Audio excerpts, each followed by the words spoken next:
Hello, puppies and kittens. Welcome to another episode of Blasphemers Bible. Well, I just want to open with a slight complaint. I got a notification that somebody had posted something stupid in an argument on Facebook creationism timeline, and I went to go look at the idiocy that was wielded against me there. Challenges that are easily answered, accusations that are completely false. Things like, evolutionists believe on faith that mammals evolved from dinosaurs.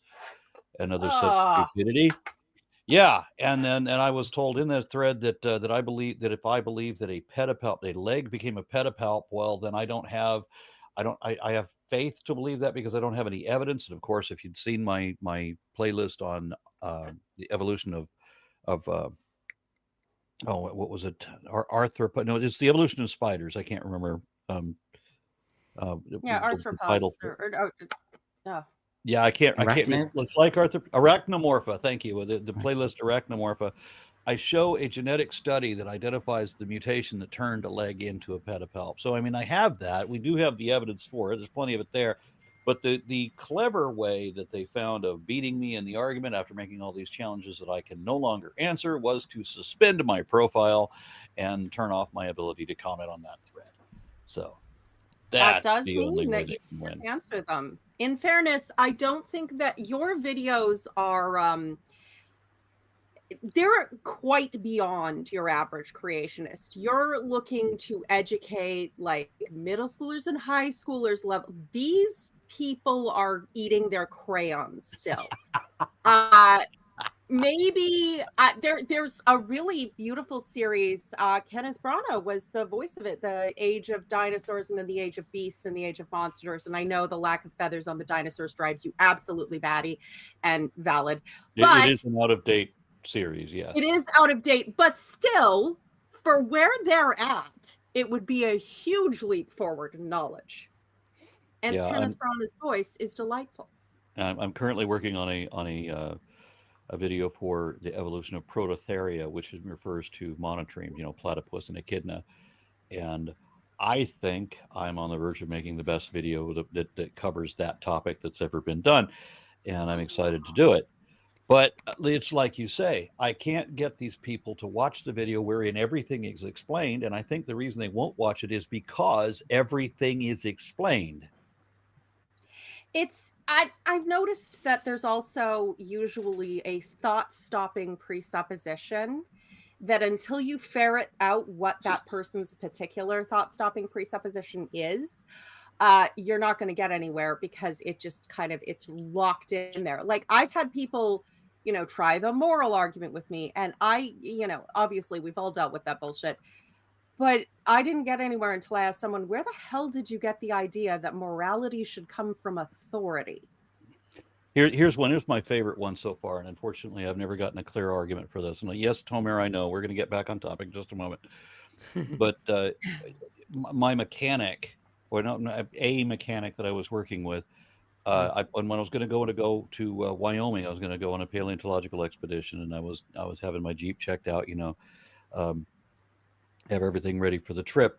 And when he heard that I was going to a fossil dig, that I'm going to a site that's known to be fossil, at first we're hunting for fossils, whatever, he says, but what do you believe? And he says it with this stern look, like, does what you believe change whether the fossils exist? Because that seemed to be his problem. I'm pretty sure if I took him with me and we walked through this place, I'm going to be able to point out stuff, and he's going to see the stuff too, regardless what either of us believes. So I'm a little mystified as to how people, and I know that people do have this position that your belief will alter reality if you believe it hard enough. There are people in my own family who believe that if they believe something strong enough, it will come true. And if I say, well, that's not true, and then I've jinxed it, I've ruined it. It was true until the moment that I said that it wasn't. And if I hadn't said that it wasn't, it still would have been true. And Grandma wouldn't have been screwed out of all of her money. Ah, yes, the standard play of the con man. Just a question, Aaron. Is the mechanic also a chemist, scientist, and a meat husband? Sorry, what? Retro! What's a meat husband?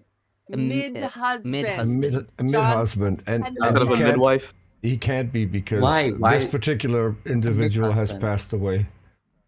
Yeah, What's a but still. mid-husband? Pendleton's videos you'll are learn still when A you out there male largely. midwife, which isn't It's A male exactly. midwife is still a midwife. Yes, I know. Yes. It's mid means with. He doesn't Yeah. know what words mean. He's a creationist. Oh. Yeah. Oh, He he used was that last word, time I not saw me. that- The last time I saw that mechanic, by the way, it's actually a tire shop, and the reason I had to go in there, I've got 37-inch mud tires anyway. But the last time I saw this guy, just a couple weeks ago, he comes up to me in a kind of a confrontational mode. I'm getting some tires changed. He comes up and he goes, "I saw you on TikTok,"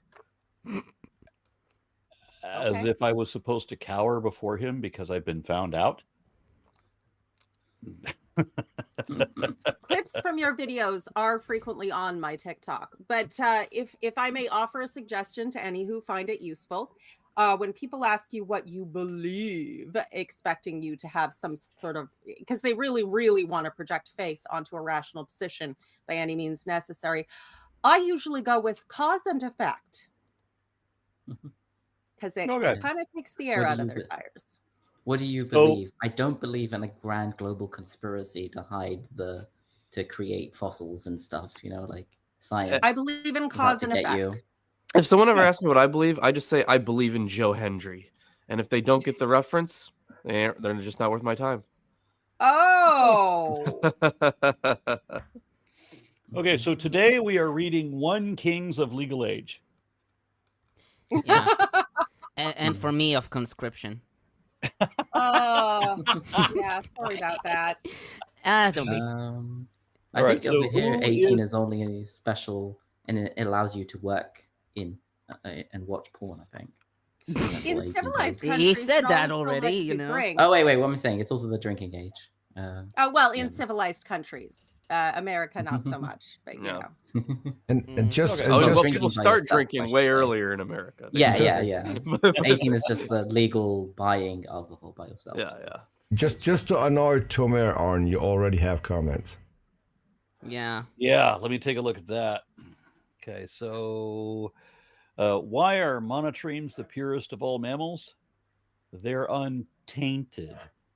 That's from Forest Valkai. Oh was God! freaking- Forest Valkai posted that on Blue Sky, and I had to forward it on. I got to admit, I like that one. And to those who don't know, it's because they have a cloaca and They just have one hole down there. Yeah. So, Berthausen offers $10. It says, "Thank you. No comment, just donate." All right. Thank you. Also, thank you, Furthausen. He got us a book off the wish list on Gnosticism, Judaism, and Egyptian Christianity. So Nice. yeah, a lot of interesting stuff in there. I wish people Sweet. would have brought me more gift cards from Logos because I need commentaries. And then Matt White says, "Aaron, diff between here and Theist Stream, it's look how well I know apologetics, where here everyone anticipates learning something new, even though y'all have your perspective. Y'all know your perspective of, I guess that's supposed to be opinions." Says I do like respective onions though. as And for- also as- say, I how dare mean- you look at my respective onions? Yeah. What was the Soviet onion? Okay, and I just want to know the origin. I just want to know the oranges of life. Yes, yes. Well, we all want to know the oranges of life.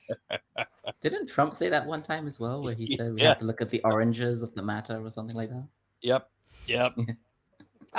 Maybe it's a Freudian slip because everyone keeps Yeah. calling him the angry orange orange man. when they don't call him Mango Mussolini or Cheeto Puff. Yeah. Hey, Whatever. Mark, what are you wearing? It looks like it's cold where you are. Yeah, it's pretty cold. We've got like 5 inches of snow out there and Mm. 20 some odd degrees. So yeah. Are you at any Did risk you of your actually pipes get? freezing? Did you actually get snow? Because he lives like Oh, 20 yeah. miles from me, and I don't know how you got snow. I mean, we had everything spray painted white for an evening, hmm but it's pretty much all gone. We were supposed to have 5 or 6 inches of snow, but it stayed 1 degree above freezing, so it's just wet. Yeah, we got plenty. Like we all did like snowman, and that's our Oh, backyard. look at that. Nice. I done got cheated. I don't know where Aw. you live in the Metroplex, but yeah, where I am at, it's just we got a ton of snow. Elevation makes a huge Mhm. difference with stuff like that. But if you're at Mhm. risk of your pipes freezing, clean out your tub, run all your hot water out of your hot water heater into the tub, and close the door. It'll keep the room warm even if your power goes out. Interesting. Okay. All right. So who is reading today? I can read it. I can Oh, read yeah. 18. Yeah. All right. So yes. this- So read yeah, He's up. old enough. Read up. Read up through 20, I guess. It's a Through bit 20? annoying because verse 20. Yeah, it's a bit annoying because in the Masoretic text there is no like sensible petucha or setuma. So I guess you can stop there. Okay.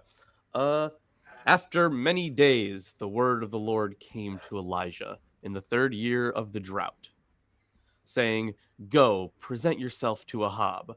I will send rain on the earth." So Elijah went to present himself to Ahab. The famine was severe in Samaria. Ahab summoned Obadiah, who was in charge of the palace. Now Obadiah revered the Lord greatly. When Jezebel was killing off the prophets of the Lord, Obadiah took 100 prophets, hid them 50 to a cave, and provided them with bread and water. Then Ahab said to Obadiah, "Go through the land to all the springs of water and to all the wadis. Perhaps we may find grass to keep the horses and mules alive and not lose some of the animals." So they divided the land between them to pass through it. Ahab went in one direction by himself, and Obadiah went in another direction by himself. As Obadiah was on the way, Elijah met him. Obadiah recognized him, fell on his face, and said, "Is it you, my lord Elijah?" He answered him, "It is I. Go, tell your lord that Elijah is here." And he said, "How have I sinned that you would hand your servant over to Ahab to kill me?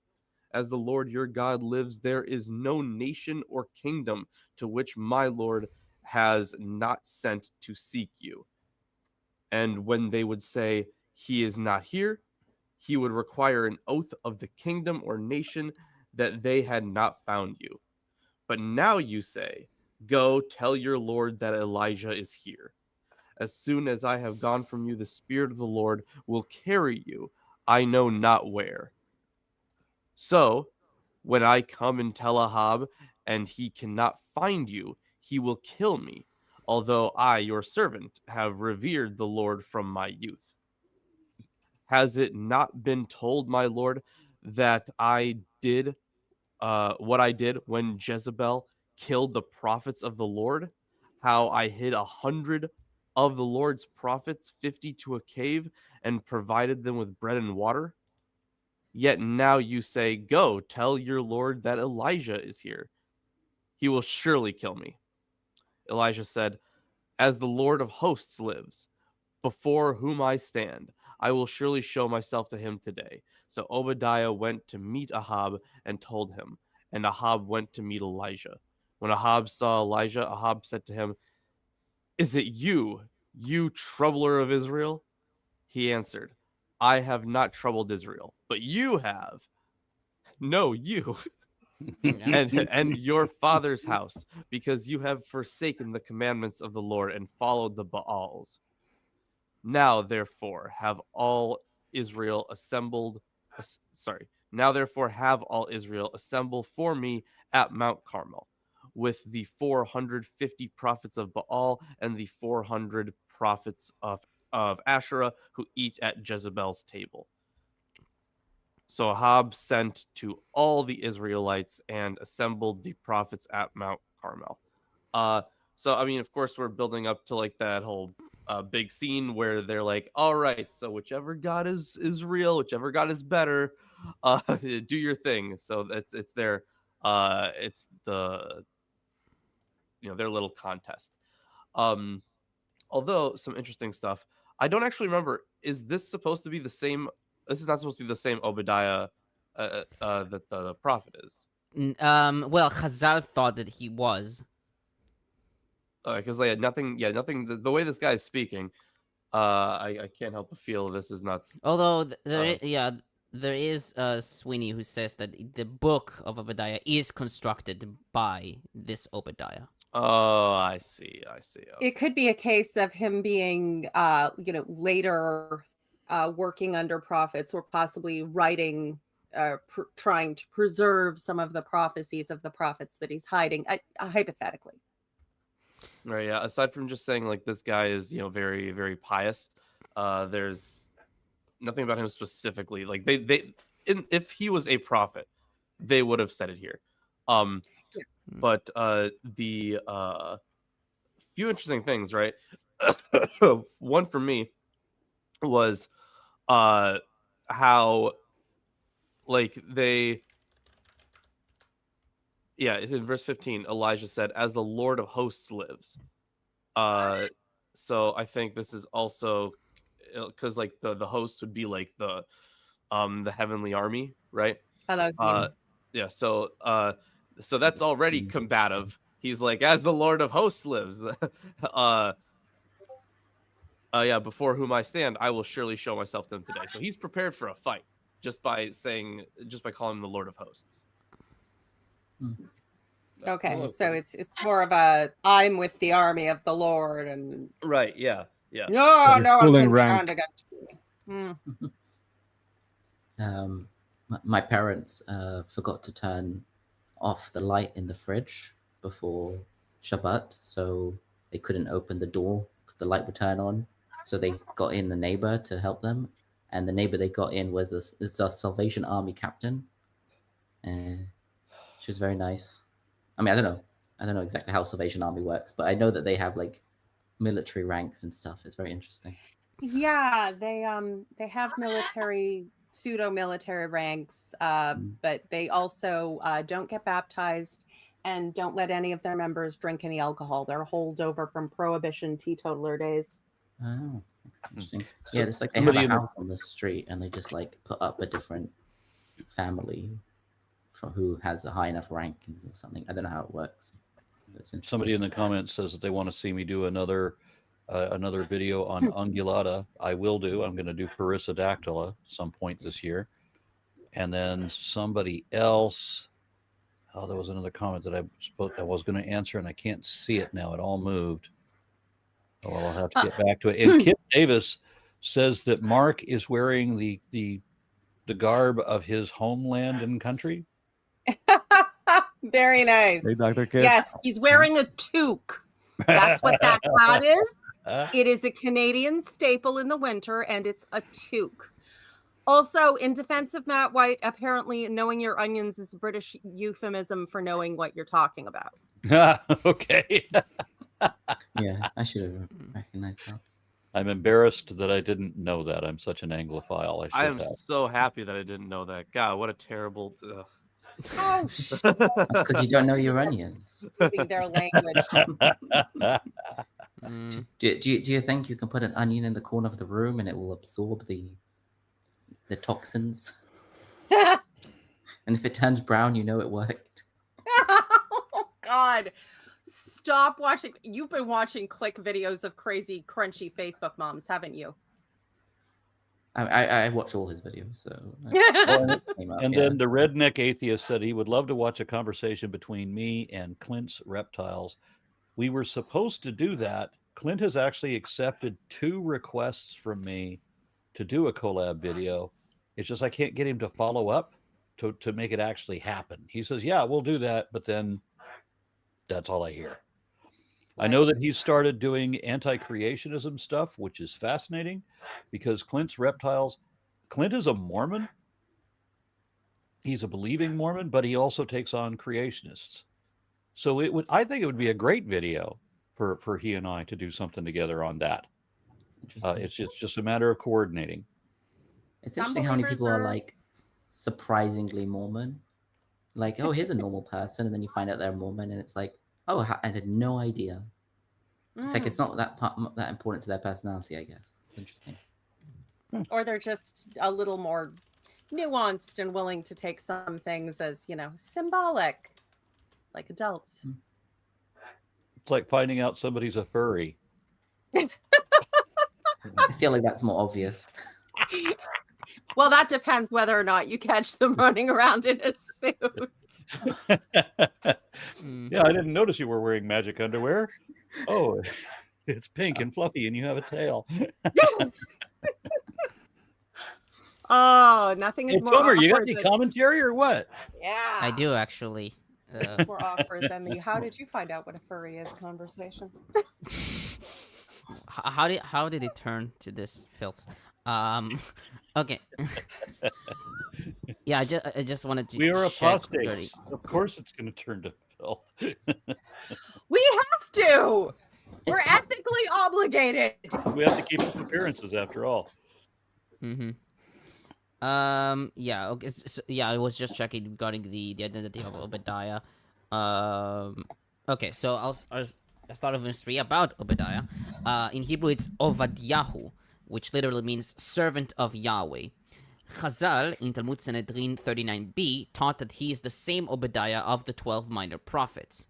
Though this identification is not widely accepted and is rejected by Ibn Ezra in his commentary on Obadiah, Sweeney suggested that the book of Obadiah is constructed as the work of the present figure. Obadiah was in charge of the house, in Hebrew Asher al-Habayit, a title found in several places like 4:5, 69, 2 Kings 10:5, etc., describing, quote, the person who is in charge of the palace and responsible for the personal possessions of the king and the administration of the court, end quote, according to Fritz. Septuagint reads, the steward. Josephus in Antiquities 8:3-9 has the overseer of Ahab's livestock. Yeah. Either way, he's a busy man. But is the idea then that Obadiah was not himself a prophet, but that he compiled the writings of the prophets that he was hiding for their safety, so that they would be preserved even if the prophets themselves were killed? You know what's funny? Before you answer that, I don't remember if it's Obadiah or if it's a different minor prophet, but like one of those super small books at the end of the prophets. Hosea, Amos. Well, no, those are more important. But like the really tiny ones, like Zephaniah. The thing is, they are essentially just like I forget which one, but one of them was so forgettable because it was just like a compilation of things we had already heard. It was just more random strings of woes, more more Joel? poetic. It might be Joel too, I don't know, but like it Maybe was just Haggai? it could be Haggai. Like it's just like the stuff that is, there's like nothing special about it. Like at least like Ezekiel, Jeremiah, like they have like some special quality to them, right? But like some of those minor prophets are just like, they're just so archetypical prophet. It's just so basic prophet that it's they're just basic forgettable. bitches. And They're now it would make sense if it was a compilation of stuff that other prophets had said. It's the pumpkin spice latte of prophets, but Right, like yeah. a discount version. It's just Yeah, okay, so on verse 4, this verse, as well as the note that Obadiah greatly feared Yahweh in verse 3, is taken to be an expansion by most commentators. Cogan writes that Jezebel's description here is, quote, a caricature with little to recommend it, end quote. McKenzie writes that verses 3b through 4 are, quote, the prophetic narrator's addition. These verses are intrusive, disturbing the continuity between verses 3a and 5, end quote. On verse 6, Fritz writes that the participation of the king in the search is hardly likely, quote unquote. He writes, quote, this trait of the narrative wants to emphasize the deprivation in the land. Even the king is concerned about his horses and mules. The crisis has reached the royal court, end quote. And Sweeney writes, quote, "The motif of the search throughout the land reflects the earlier tradition of Saul's search through the land for his father's lost asses in 1 Samuel 9:1 through 10:16. Indeed, Obadiah's identity as Ahab's officer reflects the relationship between Saul and his servant, and the reason for the search, to provide water for the horses and mules, recalls the lost asses of the Saulite narrative. The use of the motif differs markedly, however, from its use in 1 Samuel 9:1 through 10:16. Whereas Saul and his servant remain together through the Saulite narrative, Obadiah and Ahab search separately, indicating in part their desperation and need to cover as much ground as soon as possible." Kip Davis made a good comment about that. Isn't it interesting that the steward his name is so not only is it a theophoric name to Yahweh, which would have been, I guess, illegal under Ahab, but also it's kind of like very obviously pointing at his character in the story, right? Yeah. He's the servant of God, like he's whatever. Yeah, I mean, he also says himself, like, he fears Yahweh, so it's like... Yeah, but it's he almost says as if that it's a but he only caricature, says that to Elijah, right? Yeah, but it's still, like, revealed by the narrator, right? I mean, if it's not obvious enough here. Right. Yeah, that's just like giving us a little hint at the beginning. They're saying isn't it strange that like Ahab's like, oh yeah, this is my steward. Yeah. His name is the servant of Yahweh, who I despise, or whatever. And it's like, Yeah, according to It's McKenzie, the strange. book is especially not the book. The name is especially apparent in the post-exilic period. Yeah, and there are 11 characters in the Hebrew Bible which have this name, all in Chronicles, Ezra, and Nehemiah, except for Yahoo or Obadiah. Obadiah, or Obadiah, something like that. Yeah. because Avadia is actually like, I don't know anyone called Avadiahu, but like I know people with the name Avadia. Yeah. Avadia. Great Okay. uncle's name. So all this reference to Yahoo as God's name kind of amuses me. But it also brings up a question. Netanyahu. What does that mean? Actually, the something name, like yes, Natan. It is composed of Natan, which means to give, and Yahu. So it's giving to Yahweh. And Netanyahu is actually a name in the Bible. Yeah, Okay. it's a first name in the Bible, but his family took it as a last name. Is it like, does it match? Is it like a translation of the old name? No, I think it's Milikovsky or something. Right. Yeah, so there's no this connection. entire family, but Yes. Okay. yeah. Yeah, more or less, European. Last names as an idea is relatively recent. So European Jewish people have very European names, very Polish, very Russian, very German names, and so a lot of them changed their names when they came to America or they went to Israel. A lot of them changed So their that's names why to be Netanyahu is originally Melakovsky. Did you say? something like that. Yeah, but it's not his Okay. name; it's his father's. Yeah. His father changed it, I think. Or his Yeah, grandfather. he did. Yeah, no, it's his father, Ben-Zion Netanyahu, His father, who yeah. actually, if I remember correctly, he was a scholar on Abravanel, if I remember correctly. Oh, interesting. Which, yeah, it is interesting. Okay, Yeah, so on verse 10, Cogan comments, "In Ahab's eyes, Elijah was a fugitive from justice, inasmuch as his words and deeds had threatened the regime. Thus, Ahab could call upon allied kingdoms to extradite Elijah if he were found in their territory, also Montgomery and Geman. Ahab's reported action recalls ancient Near Eastern practice. Clauses respecting the extradition of fugitives were often included in treaty texts, whether they were persons wanted for incitement against the king or were runaway slaves." That seems pretty standard. And let's face it, if you genuinely believe that a prophet could personally cause a drought as an act of will and starve your sheep and your cattle and your people, and that's kind of that's at a level where extradition seems pretty appropriate. Not to say people have magic It's powers, like- but if you thought they did. But it's like the king saw the sign.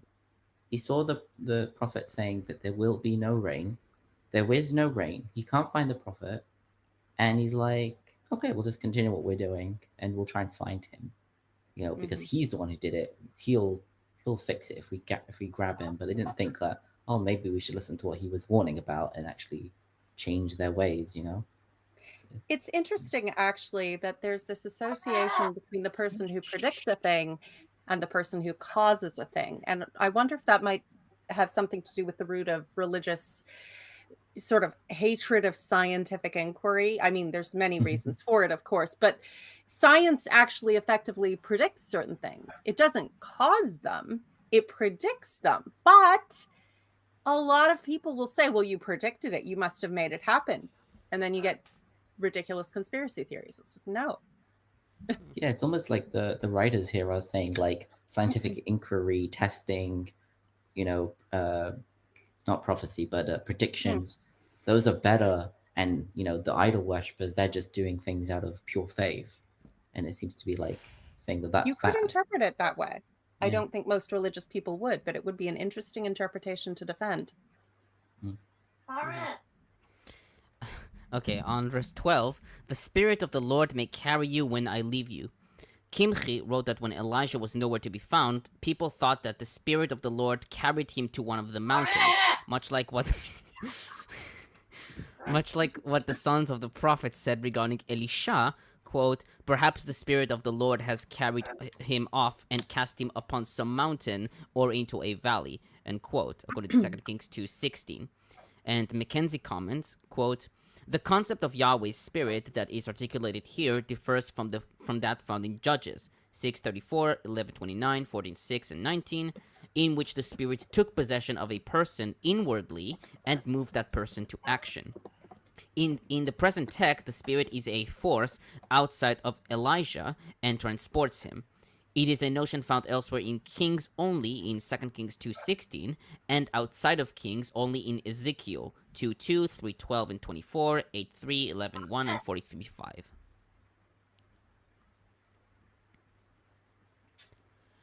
On verse 17, troubler of Israel. In Hebrew, it's Ocher Yisrael. The verb ocher is from the root ein chaf resh, to stir up or disturb or trouble. Cogan writes that the basic meaning of ein chaf resh is to pollute or to contaminate, like muddy waters, and is used mostly with reference to the actions of people considered to have brought about trouble, as we see in Genesis 34:30, Judges 11:35, and 1 Samuel 14:29. Sweeney writes that the use of the term for Elijah recalls the traditions concerning his residence in the Wadi Kerith in the Jordan Valley, in 1 Kings 17:1-7. While most commentators render Ocher as troubler, DeVries writes that this reading is not strong enough. He renders Israel's hex and writes that the Hebrew, quote, suggests one who is consorting with dark supernatural forces in order to render harm, end quote. Okay.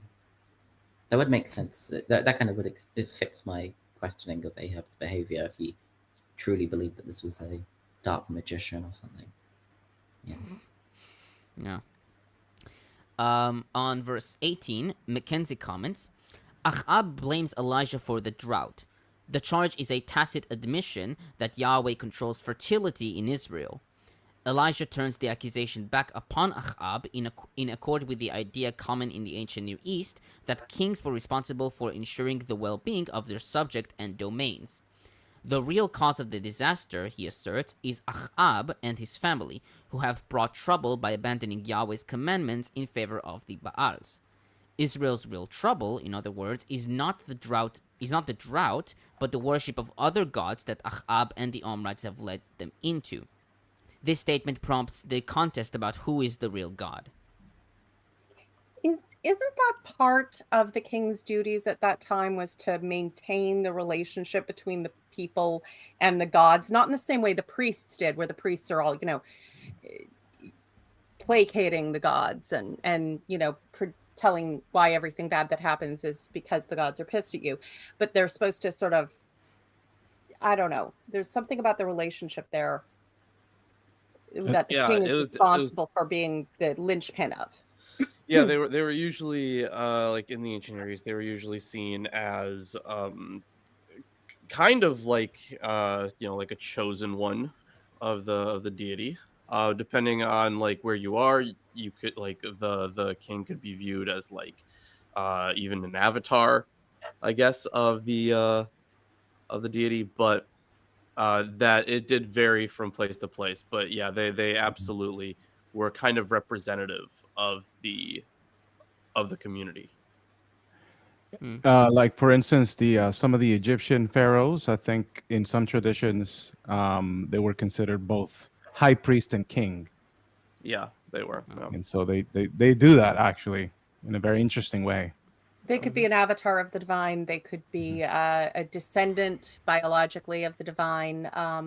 But there was also a ceremonial role of the king could communicate in perhaps the way that people now imagine that they individually communicate with God. The king could have a more direct appeal point for their people and led. There's also, I think this might be where like the evangelical idea of spiritual leadership comes from. It's not just the idea that you're responsible to tell people to follow the right way, but that there's some sort of an supernatural spiritual connection, whereas the person in headship will affect everyone underneath them by how good or bad they are, how connected to God or not they are, and if they screw up, then it'll sort of drizzle down to everybody underneath. That's an idea that I've heard explicitly stated several times in that world, which is a bit wonky, but yeah, that kind of is how they do. Okay, on verse 19, Mount Carmel. Fritz writes that Mount Carmel is, quote, part of a mountain range 20 kilometers long northwest of the Samaritan Mountains between the plain of Jezreel and the northern coastal plain, end quote. He writes that because of its exposed location, it favored the foundation of cultic centers in all times. Cogan writes that after Solomon gave the land of Kabul to Hiram, king of Tyre, in 911-13, the Carmel was the border between Israel and Tyre. He also notes that late Christian tradition venerated Keren HaKarmel, aka El Muharaka, southeast of the mountain, as the place of contest between the two prophet groups.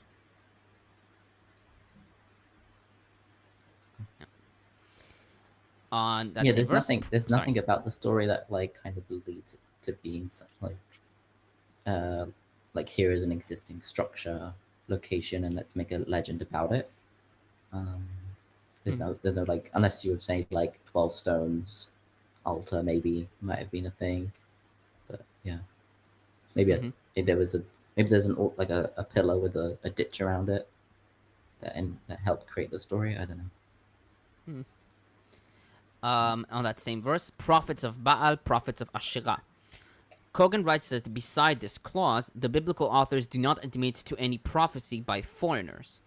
According to Deuteronomy 13:2-6, Israel were warned of hearing a prophet who convinces them by a sign or wonder to follow other gods. McKenzie writes that the 400 prophets of Asherah is a long-recognized gloss, since the prophets of Asherah are not mentioned in this story, only mentioned again in verse 22 of the Septuagint. Moreover, the reference to the prophets lacks the definite object marker it.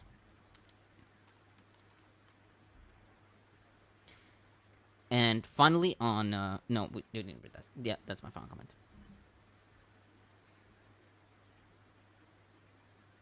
That it? Yeah. Okay. All right. So Bryce Barnett says, Lawrence, I'm about to finish watching all of Atheist Sunday School after binge watching for 2 months. Genuine question. Do you think Blasphemers Bible will finish within Aaron's lifetime?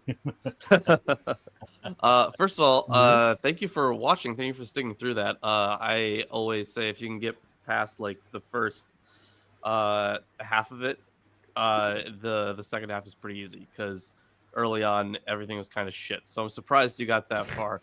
So I appreciate that. But yes, I think we'll be able to finish it within Aaron's lifetime because Aaron is going to live a very long life. Yeah, though we do need to consider if Aaron will tragically not live in some weird coincidence. I'm not suggesting anything, just saying don't buy poisonous snakes. We need to consider a replacement Oh, Like, snakes. maybe. I'm already here. I got I you. thought you were talking There about is- allegorical snakes and There government. is but okay. coincidentally a hot show in Conroe, Texas, 2 weeks from now, where I could buy cobras, mambas, rattlers, or the copperhead that I want. Hmm. He can. Not I saying can I'm hear him salivating already. Like, But the real question is, you what have does the enough wife snakes? say about that? What does Lilandra say about those? Funny thing, I thought I looked up copperheads and I was going to use this as a ploy, because what I really wanted was another monitor lizard. The police shot my last one, so with a shotgun. So this was a big lizard and venomous.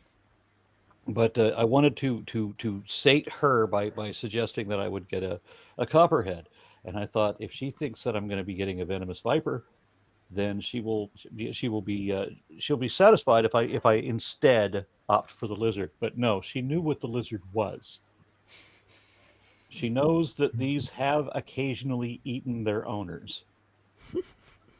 I don't know about monitor lizards in general, but apparently some people think that Komodo dragons are mammals. Oh, for fuck's sake. Well, I would Saw just that- like I to saw a point comment out about to that. everyone that no one has ever written a song called Fuck the Fire Department. Good luck to you milking a Komodo dragon, but Well, Yeah. they could try. They could Yeah, could what try. I had was the second largest lizard in the world. I had a Malaysian water monitor, and they are 70 to 140 pounds, 7 to 9 feet long, and venomous, and Don't you have enormously enough snakes powerful. to take care of? They need care. Yeah, that was my argument that my wife used. She used the rational argument of how much more space a man-sized lizard would require, and I had to concede that there was a lot to that. No, so get something smaller like an iguana or a bearded dragon.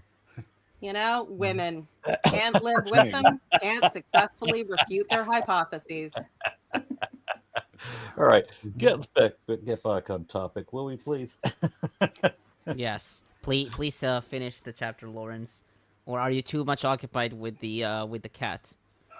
Or does the cat occupy you? Both. Okay. Yes. Let's. There he goes. Even though he just jumped up on me. All right. Continuing on. So verse 21. Elijah then came near to all the people and said, "How long will you go limping with two different opinions? If the Lord is God, follow him. But if Baal, then follow him." The people did not answer him a word. Then Elijah said to the people, "I, even I only, am left a prophet of the Lord, but Baal's prophets number 450. Let 2 bulls be given to us. Let them choose 1 bull for themselves, cut it in pieces, and lay it on the wood, but put no fire to it. I will prepare the other bull and lay it on the wood, but put no fire to it. Then you call on the name of your God, and I will call on the name of the Lord.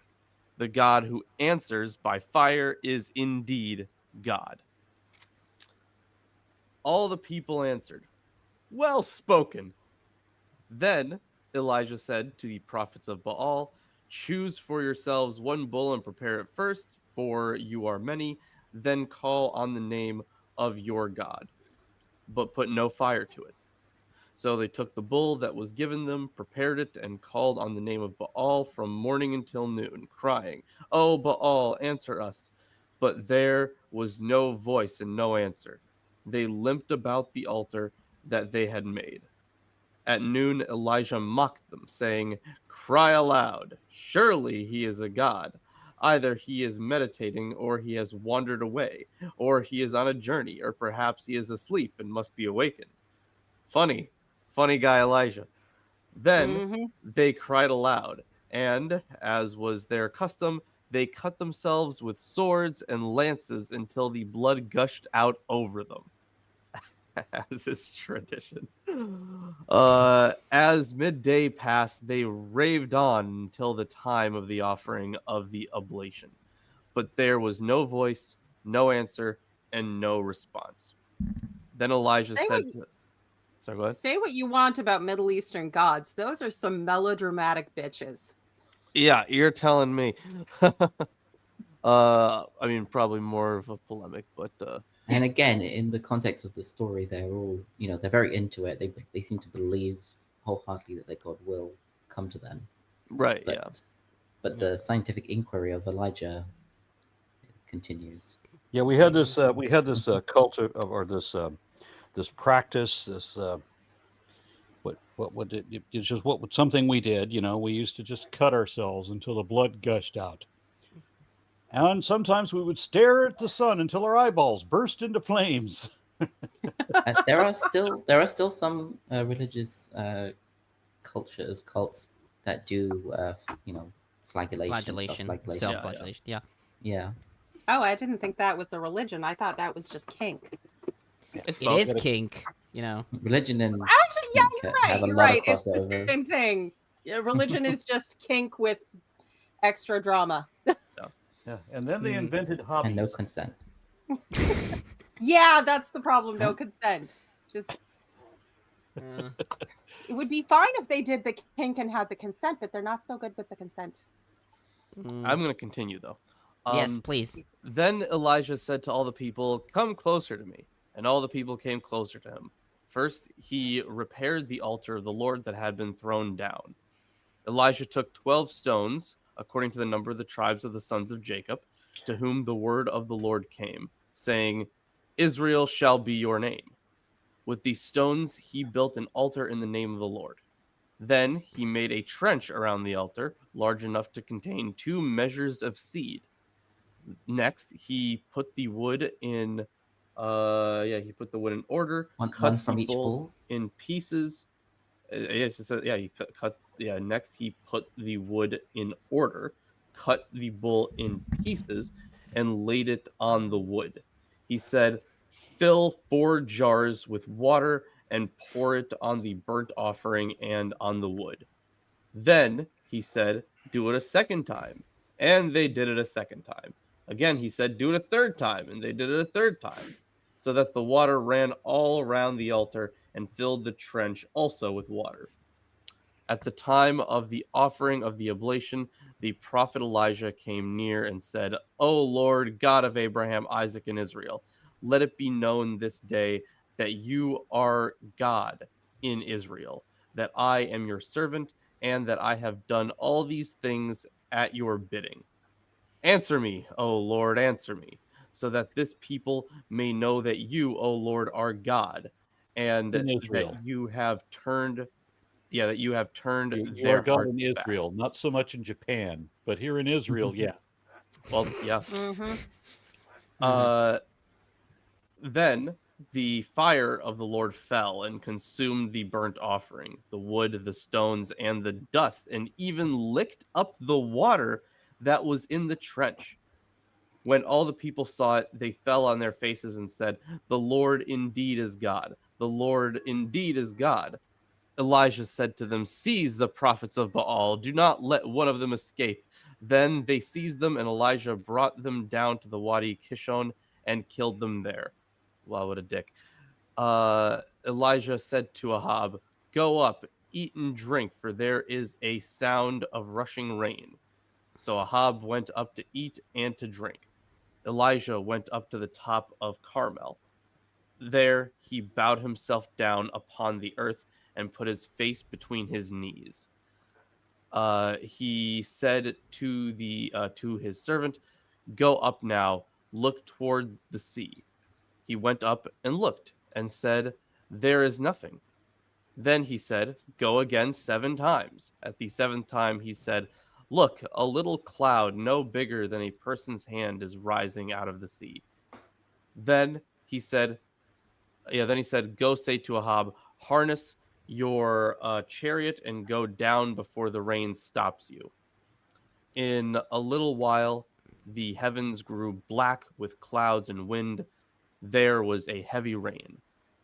Ahab rode off and went to Jezreel, but the hand of the Lord was on Elijah.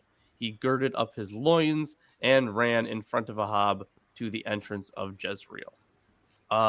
So I mean, yeah. So in the end, there he's just ending the drought. Took him long enough, but it does seem.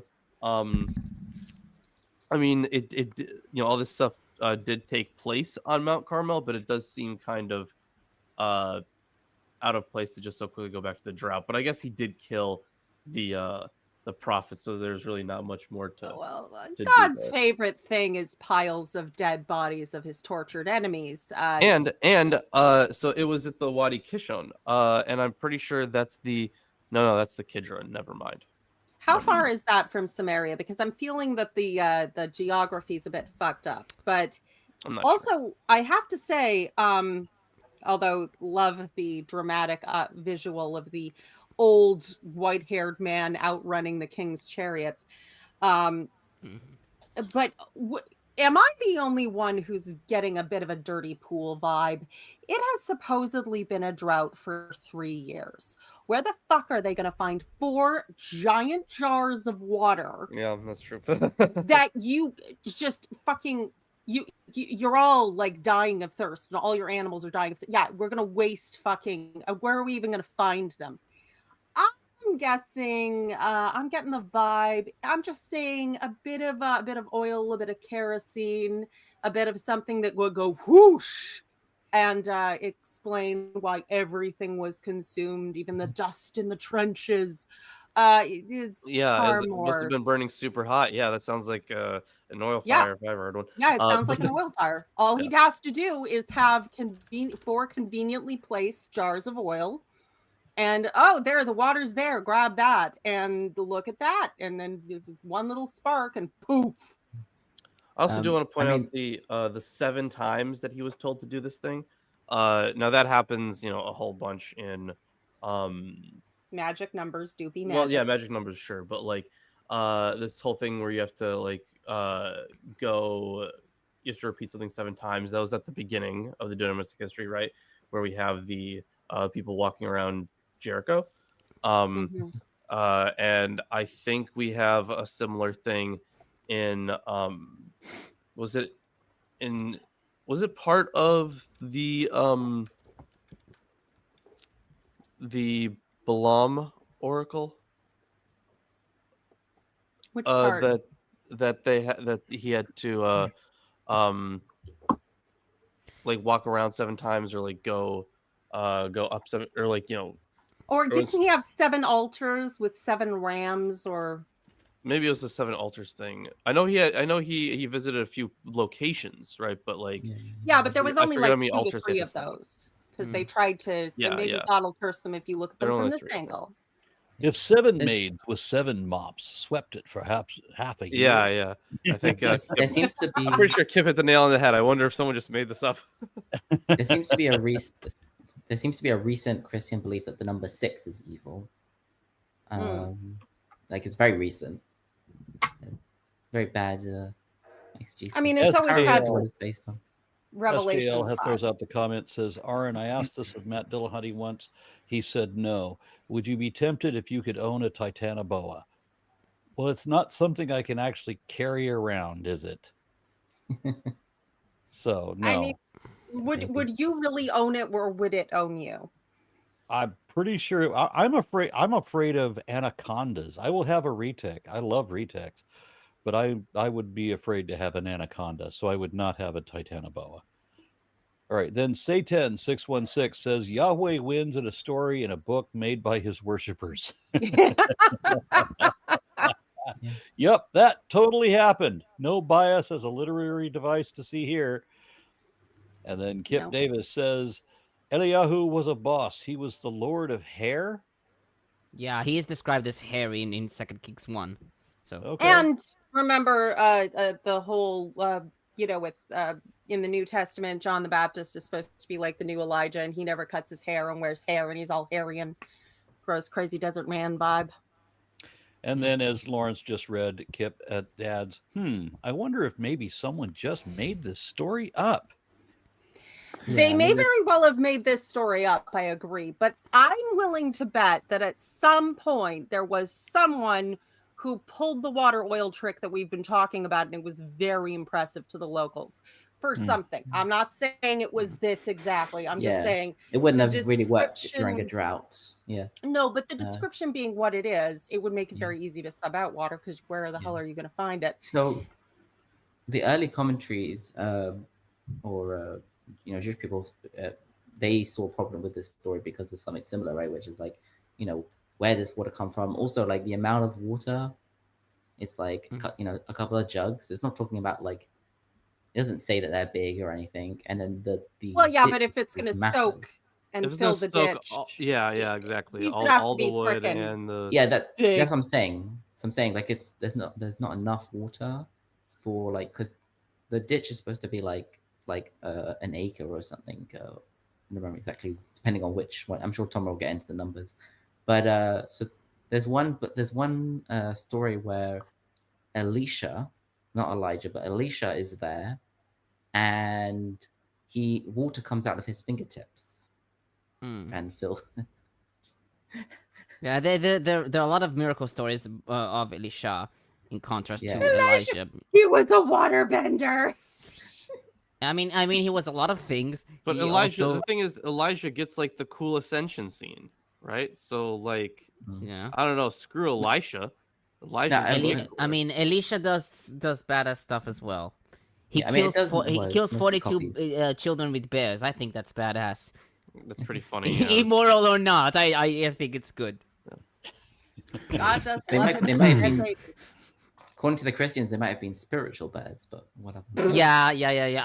I have a lot. I have a lot of like they thought that you read my comment on Discord, right? Yeah, I mean, yeah, exactly. I already Oh. like noted some of the opinions. So, but when we get to Second Kings 2, then Yeah. we'll see. No, Wait, it- I it do shows have- in- I do have one question though. Why isn't Kip in here? Yeah, I have that same question. Wow, Yeah, rude. come on. Rude, Kip. Because Which, he's by the not a way, I real want to bring scholar. up Only a question. Canadian. I have one more episode in my Bob Dutko series that requires a New Testament scholar, preferably an atheist. I don't think a- we have that anyway. Sorry. But if anybody knows a New Testament scholar that would be happy to interview me on the historicity of Jesus and specifically of the resurrection and all of that. Anyway, I'm looking for such a person. Kip Davis says, I assume that Titanoboa is an electric 4x4 like the Cybertruck.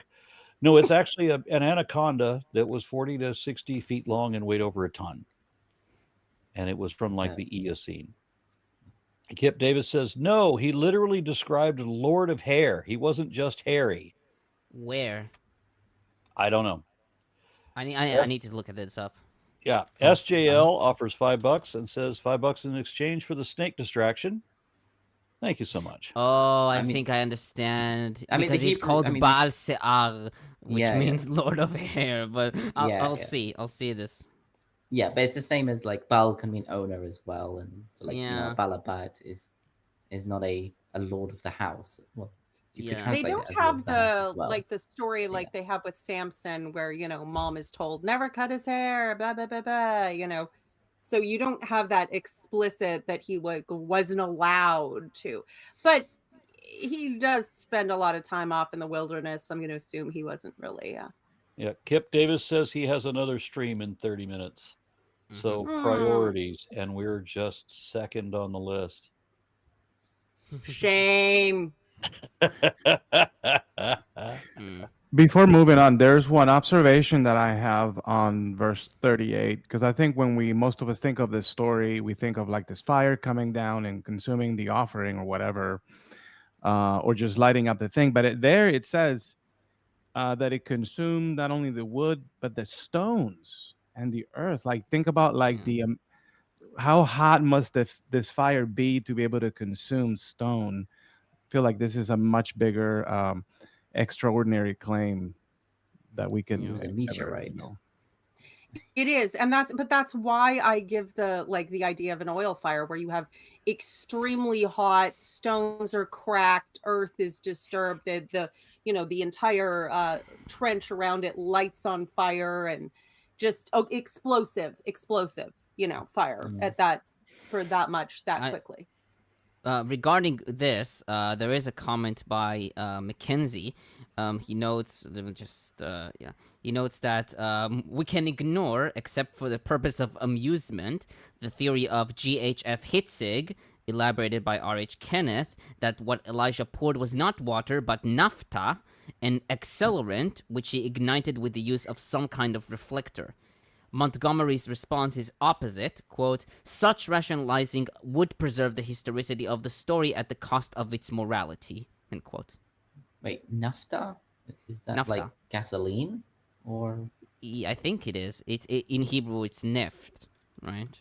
right? It's oil. It's oil, I but think- naphtha is like Yeah, it's some kind of oil. Yeah, I remember. I think I think Alexander or something like crossed some Is that what he used for those the boats with the fire throwers on them? No, that wasn't Greek no, fire. no. That's Greek. That's was Greek fire. It's Byzantine. It's way later. Yeah, and the Okay. Greek fire, we don't know exactly what it was, I think. the Yeah. oh Yeah. God, I remember. Skip Davis translating says, I something, sometimes think it play was- a New Testament scholar on TV.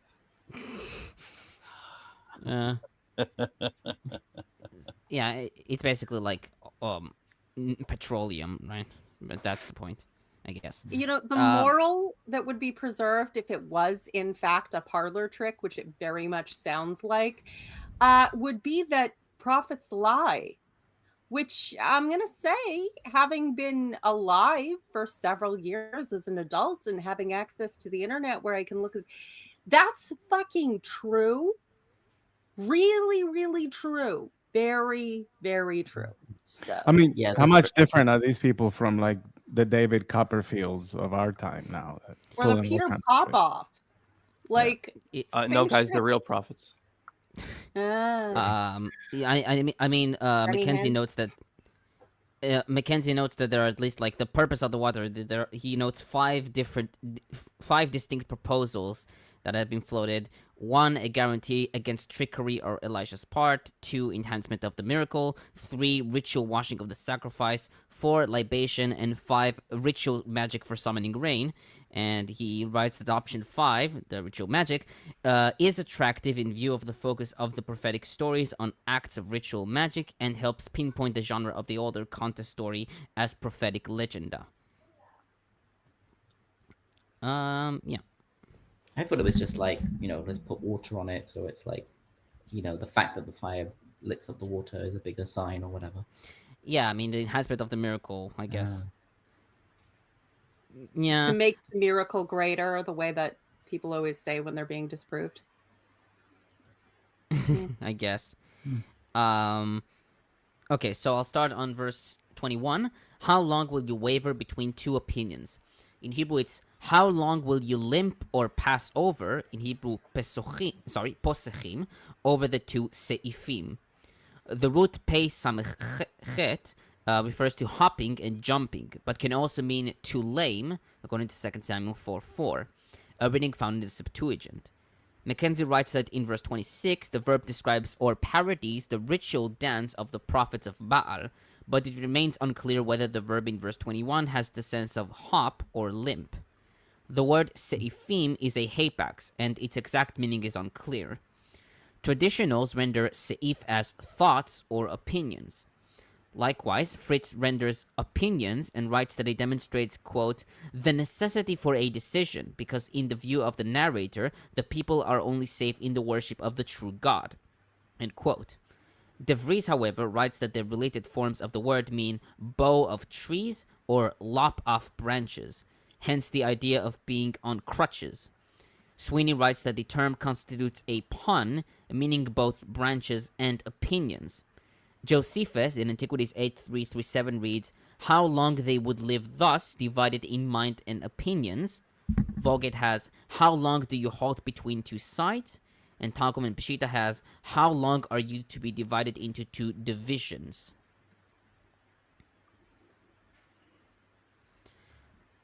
On verses 22 through 24, Fritz comments, the list of figures dramatizes the situation. One prophet of Yahweh stands against 450 prophets of Baal. When setting the conditions, equality is stressed. At the same time, it is determined how the ordeal will be decided. It has to happen by divine intervention without any human mediation. Any doubt of the correctness of the sign is thus excluded from... Sorry? No. Any doubt of the correctness of the sign is thus excluded from the start. By choosing a bull and placing the sacrificial animal on wood, it becomes clear that the ordeal is envisaged as a burnt offering, during which the whole animal, as a gift to the Godhead, is consumed by fire. The igniting of the burnt offering by the deity shall serve as an answer to the invocation. Thus, the God invoked reveals himself as the living God.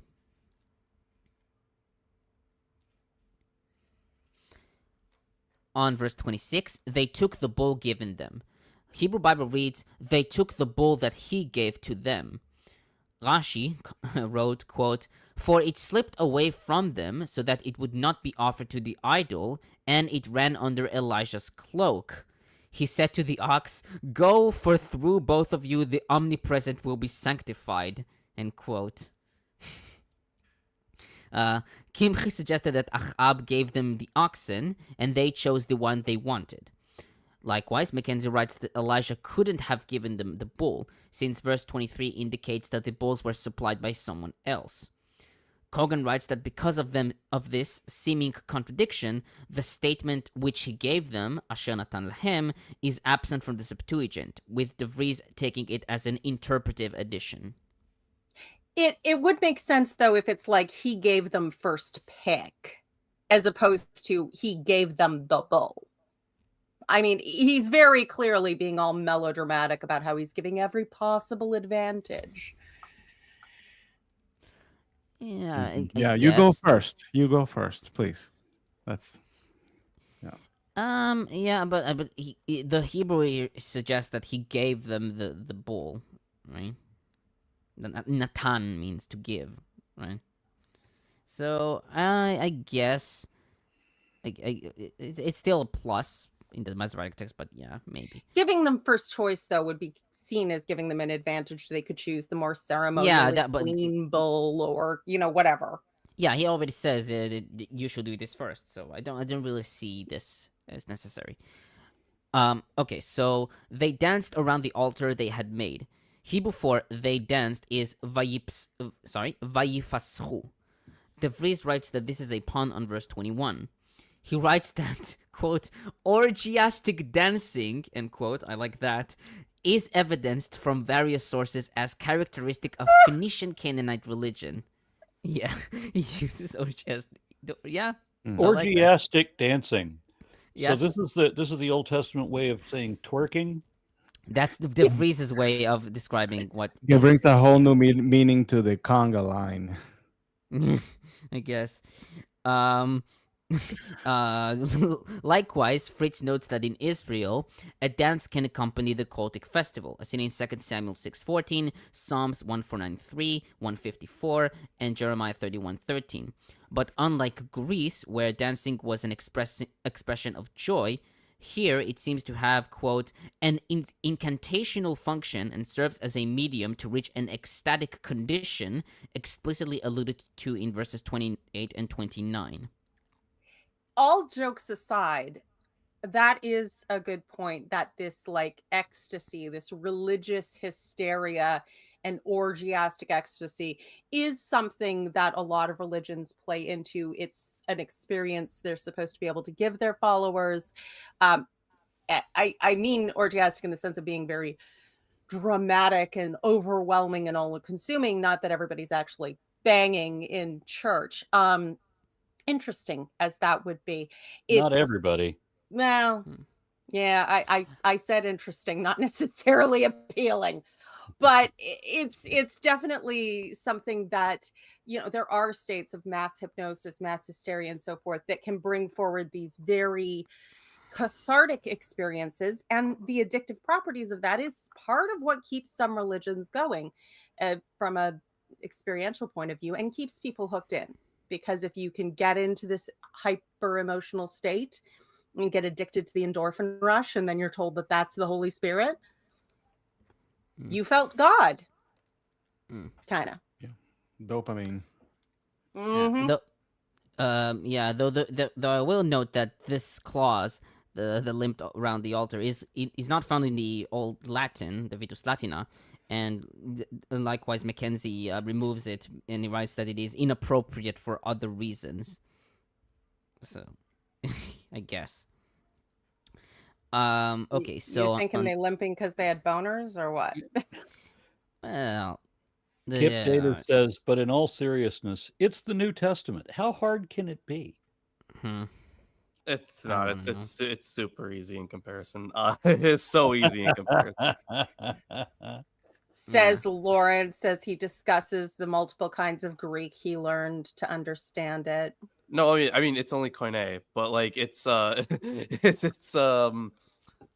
some of the Greek is harder than others. Hebrews is a much like higher form of Greek, but then like Mark is a super easy read, like so easy. Yeah, but that's like the quick. It's like the speed run. The comic version almost. It is, yeah. Yeah, the issues that you generally run into in the New Testament, and this is particular of Paul, are these extremely long sentences. Well, the thing is, you just like you don't know when to start and stop. Yeah, because they didn't have any punctuation, so like it was all long strings anyways. But like how scholars have like broken down how they have segmented it, you always get like run-ons, and that's very common.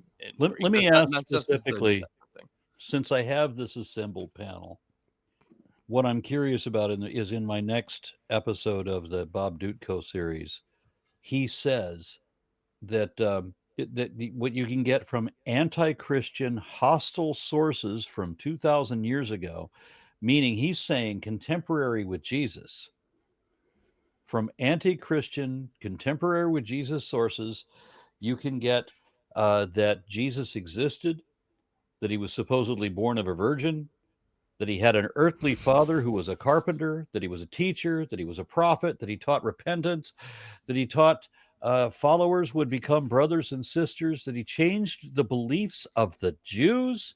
And I'm sure Isaac and Tomer will be going, the beliefs of the Jews, yeah? Really? Yeah. Well, I mean, the bullshit. Difference between changing the beliefs of the Jews so that the Jews are now different from what they were before, and he created a new type of Jew. Okay. Christians. Maybe he could have created a new type of Jew as a subset of the larger body. Yeah. Maybe we can go there. But he claimed to be God, and I don't think you can actually get that even if you're reading from Scripture. But we're supposed to be talking from extra biblical sources. No. Right? This is non-biblical sources. This is hostile to Christianity and contemporary with Jesus. All of that, or at least Tacitus, right? Tacitus, Josephus, and so forth. We're supposed to learn that Jesus claimed to be God, that he claimed to be the Messiah, that he had magical powers. And I love that Bob Dutko used the word magical instead of supernatural or miraculous. Thank you. That he performed miracles, that he healed paralyzed people. I don't remember anybody paralyzed. But he accurately predicted the future, again, wrong, that he was persecuted by the Jews, that he was betrayed by a friend named Judas, that he was beaten with rods, forced to drink vinegar, forced to wear a crown of thorns, crucified on the eve of Passover, crucified under Pontius Pilate during the reign of Tiberius. I mean, I can just stop here and just say citation needed stop? to all of them. Because Exactly. That's what I mean. What the hell is the citation? What he's talking about with people like Tacitus is that at least a century after Jesus is supposed to have existed, there were Christians who were getting in trouble for being a pain in the ass. I'm sure nobody can relate to that. And they were dragged in and asked what they believed. And they believed in Christos, or Christ, which is a title, not a name, dumbass. Yeah, but either way, except when it's spelled Crestus. Whatever. Yeah, big old. But that is a name, right? bullshit. it It's just a bullshit. misspelling? So basically, what he has done is he has proved the existence of first century and second century Christians. Yeah, exactly. Like Second that's the I was thing. gonna century ask if there were Christians Christians. believed in Jesus Christ and that he died and rose again. Congratulations, Bill. I think Dudko's anti-Christian source from 2,000 years ago is Paul. And I'm not sure, but when I heard the whole virgin birth part, I don't think that's anything, unless he's including the Gospels as part of this evidence. But I don't know of any contemporary writings that mention that Jesus was born of a There's virgin. no contemporary writings at all. And opposition to the church that was actually written out in arguments was all burned by the church. It's only known in citation. The closest thing we have is a few cases of Christians getting arrested for being a pain in Rome's ass, and then often under torture telling what they believed, which is Jesus in this backwoods part of the empire, this Pilate, who we all know is a dick who liked to kill everybody, killed a guy who came back to life, and now we eat his flesh and drink his blood, and he saves us. That's what they told him. Huzzah. So I would that's what I'm looking for, because Bob Duco does not give his sources, and I'm thinking that a lot of what he's referring to are interpolations, things that Josephus did not actually write, that Sure. Tacitus did not actually write, that were injected by other people later on. Who knows what else he's referring to? I don't know what all he's referring to. Is it possible he's there's a lot. referring to anti-Christian sources that are mentioned by Christian sources many years later? Maybe that we he's don't have talking any- about because there have been plenty of treatises written against heretical groups. So maybe he's calling those anti-Christian sources. But the thing is, again, for the bulk of those, we only have them in like the church fathers. So it's not even clear if they're properly being represented, by their. I would So, say like- we know they're not. Let's be honest. We've all read. I mean, Christians there's so many that we representing have. the to put the arguments timer of their because- opponents today. We know they don't do it honestly or clearly or well. They don't represent the scripture well either. So how can you? They don't represent anything Yeah. well. I have to say, off topic and commentary. Yeah, I had to put I didn't have my timer, but I had to. Okay. Sorry. All right, that's Okay. fair. Yeah, so we're on verse 27, and Fritz comments, Elijah uses the absence of an answer to mock the prophets of Baal. The general conviction of ancient Near Eastern religions that the deity follows the same daily activities as humans is the basis for the mockery. A god could be traveling or be asleep and thus unable to hear the voice of the praying person. The general conviction that divine life is analogous to human life is mocked with sharp irony. End quote. And regarding the traveling, ki derech lo, Targum has, or he is indeed relieving himself, a reading favored by Rashi and Kara. Yeah, like he's on the way to the toilet. Is Yeah. how they translate it. Yes. Here, I did want to He's mention taking something. the piss. He's Yeah. going. So when I Me read too. this, I ask myself, like, is Yahweh being compared to Baal, like oranges to oranges? Because this mockery, right? It does seem like it's, sort of like attacking possibly that maybe he's very anthropomorphic type of God, like he can only be in one place. This may be even an anachronistic question with this text, but what's actually happening here is like, is Yahweh being compared in the same way? Is this text admitting anthropomorphic elements to Yahweh that nowadays people might not even consider? I think it's lingering in the- claiming that a real, like Yahweh, the real God, doesn't. It always hears prayers. He doesn't go places. He doesn't sleep. I think that's is even mockery. like an expression of his, right? Yeah. It is mockery. So, you take it with a grain of salt because it's going to be exaggerated. But yeah, I think at the time, definitely there were a lot more physical human attributes given to gods as just a matter of course.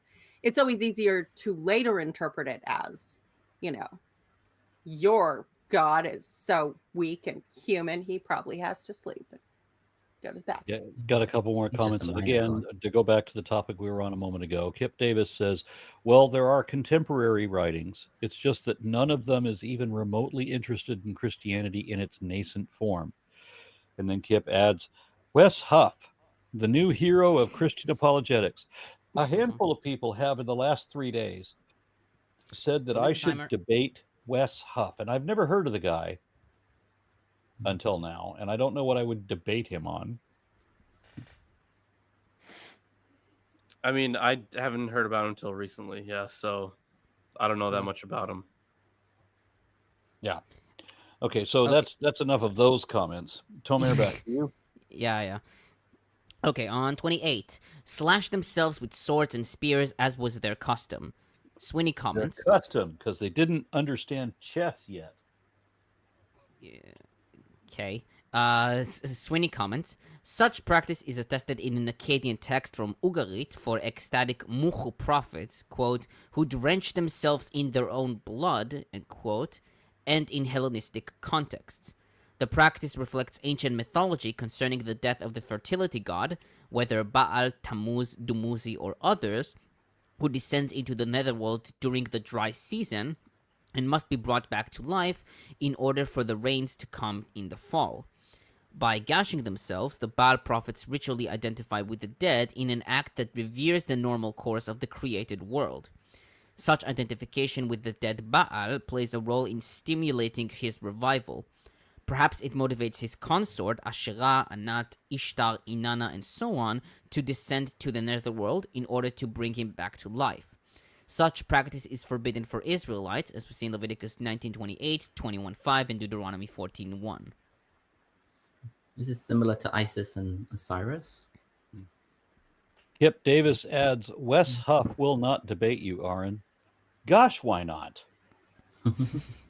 Wasn't Well, that the story on- of your very first debate where everyone kept running away scared? You like apparently won by never having just putting your name out. Yeah, Art. that's a true story too. That was funny as hell. Arn, I would really like to see that debate because, according to his own website, Wesley Huff is the real-life Indiana Jones of biblical history. His impeccable documentary and social media work inspires and excites even the most amateur of us to explore the treasures of Christian history. I mean, Okay. I would not want him to be an Indiana Jones of anything, because I think Indiana Jones sucks can- as an archaeologist. he could do with a little bit of toning down. Indiana Jones.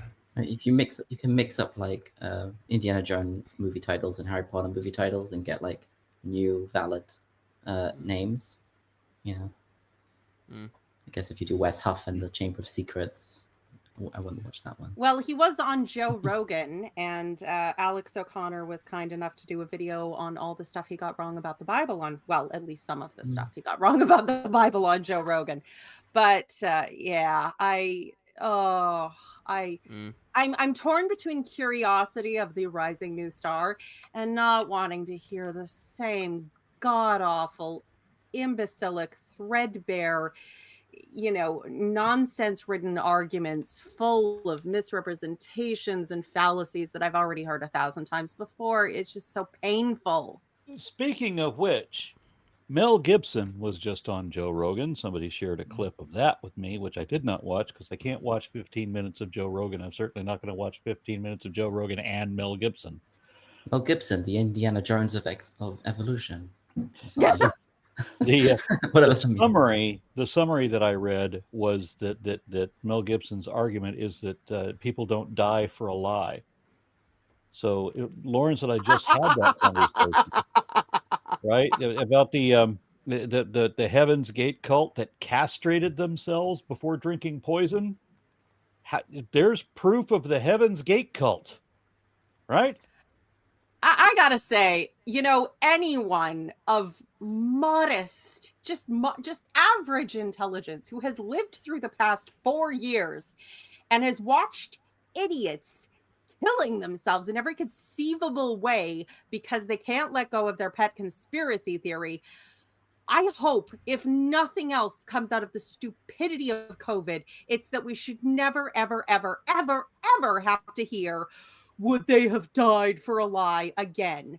Because as absolutely everything has proved for the last several years, yes, the fuck they would. Absolutely. Yep. If you convince yourself deeply enough. And that's what faith is all about, is being unreasonable, isn't it? So Kip Davis says, Wes Huff may not be an Indiana Jones, but look at those pythons. I had to look him up. Yeah, he's got pretty good arms. So now I at least see what he looks like. Mm-hmm. He would be very handsome if he never spoke. Oh, is he the guy with the big chest? Apparently. Oh. Like I say, very handsome as long as he never says anything. The minute he speaks, it's just... That was the first. That was where I know the name from. That conversation. Are you done? Good. So on verse 30, Elijah said to all the people, "Come here to me." Josephus in Antiquities 8340 writes that he ordered the people, quote, to keep an eye on him in order that he not secretly apply fire to the wood, end quote. Likewise, Abravanel writes that he told them to approach him, quote, to see all that he does so that they won't suspect him of fraud, end quote. Thus, this interpretation is favored by Cogan and McKenzie. DeVries notes that the verb nigash, draw near, often means opening a controversy or demanding a decision, as we see in Genesis 18:23, Joshua 14:6, 1 Samuel 14:38, etc., and hence sometimes mean to prepare to deliver or receive a prophetic oracle, as we find in 20:22 and 28, and 2 Kings 2:5, and Jeremiah 42:1.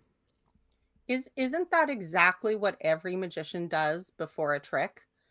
Look at my hands. Look, see, nothing up my sleeves, nothing up my sleeves. Look at the deck. Isn't it just a normal deck? Yes, yes, yes, yes. Okay. And look at my hands. See, I'm not doing anything tricky. And then they do a trick. Look at my 20-year-old assistant in this unbelievably skimpy outfit. You don't know what sleight of hand I just did, do you? Yes, Wes Huff doesn't need a busty assistant. Stop talking about Wes Huff! For fuck's sakes. But yeah, it's literally it's like Penn Jillette. This is his playbook. He would do exactly this. He knows it. It's Magician 101. Look at how I'm not tricking you. Misdirection. Yeah, and isn't he changing the altar or repairing it? That's changing the settings. That's modifying the experiment, Yeah, but it was already ruined, so like the gas. I mean, I have a comment on this actually. So yeah, he repaired the altar of the Lord, which has been torn down. The existence of the altar of the Lord at Mount Carmel presumes that there was an Israelite cult there. Thus, Rashi notes a midrash which states that Saul built the altar on Mount Carmel based on 1 Samuel 15:12, which was destroyed by the kings of Israel. Cogan notes that building an altar outside of Jerusalem is against the demand of a central worship around one altar, according to Deuteronomy 12. Chazal in Talmud Yevamot 90b and Kinchi explained Elijah's acts as by the hour, quote unquote, in Hebrew lefi sha'ah, i.e. a temporary regulation suspending the regulation of Deuteronomy 12 because of the emergency situation. Cogan, however, writes that the modern commentators use it as a marker of the pre-Deuteronomistic era, when multiple altars were the rule. Likewise, DeVries calls this an ideological gloss that preempts verse 31. Some traditionals, like Rashi and Kara, wrote that Elijah built the altar and, quote, reminded Israel that God's altar should enter their thoughts and should be often mentioned, for it was torn down and destroyed, and its name and its mention had ceased from the mouth of all the 10 tribes, end quote, according to Rashi. I have a question. Where is this mountain of caramel in relation to the river of chocolate? Oh my fucking god. You're thinking of the one in Willy Wonka's Chocolate Factory. I broke Tomer. Different. You know, I'm gonna have to be on Tomer's side for this one. If Aaron wants to make it through the whole Bible by the end of his life, he's Yeah. gonna have to let Tomer finish his commentary. Yeah. I guess. Okay, on 31, to whom the word of the Lord has come, saying, your name shall be Israel. Rashi, based on Genesis about 82:5, writes, quote, why is this stated here? Because on the day that the divine presence, i.e. the Shekhinah, was revealed to Jacob in Bethel and named him Israel, on that day he, i.e. God, said to him, a nation and a community of nations will come from you. Genesis 35:11. i.e., your children are destined to congregate like other nations and build an altar upon which to burn sacrifices during the period of the prohibition of offering sacrifices on the high places. So he already knew, or something. Okay, I so love on how 30. he sorry. rebuilt the altar, but God also blew it up with a fireball afterwards, pretty much. You know, the fire consumed all. So he rebuilds the old altar that had been torn down, and then God blows it up. So we have no altar before and no altar after, but just briefly in the middle, for show. It was a temporary alternative to the temple. Right. Mhm. It was only commissioned for one use, and then you all have to go back to the temple and give the high priest your goods. Oh, I didn't stress my pun enough. Okay. So- And also, it was in the wrong mountain as well. Right. Mm.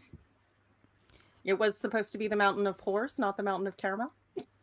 If it wasn't the mountain of caramel, was it the mountain of nougat? He wanted the dairy-free one. The mountain of butterscotch. Mm. Yeah. Okay.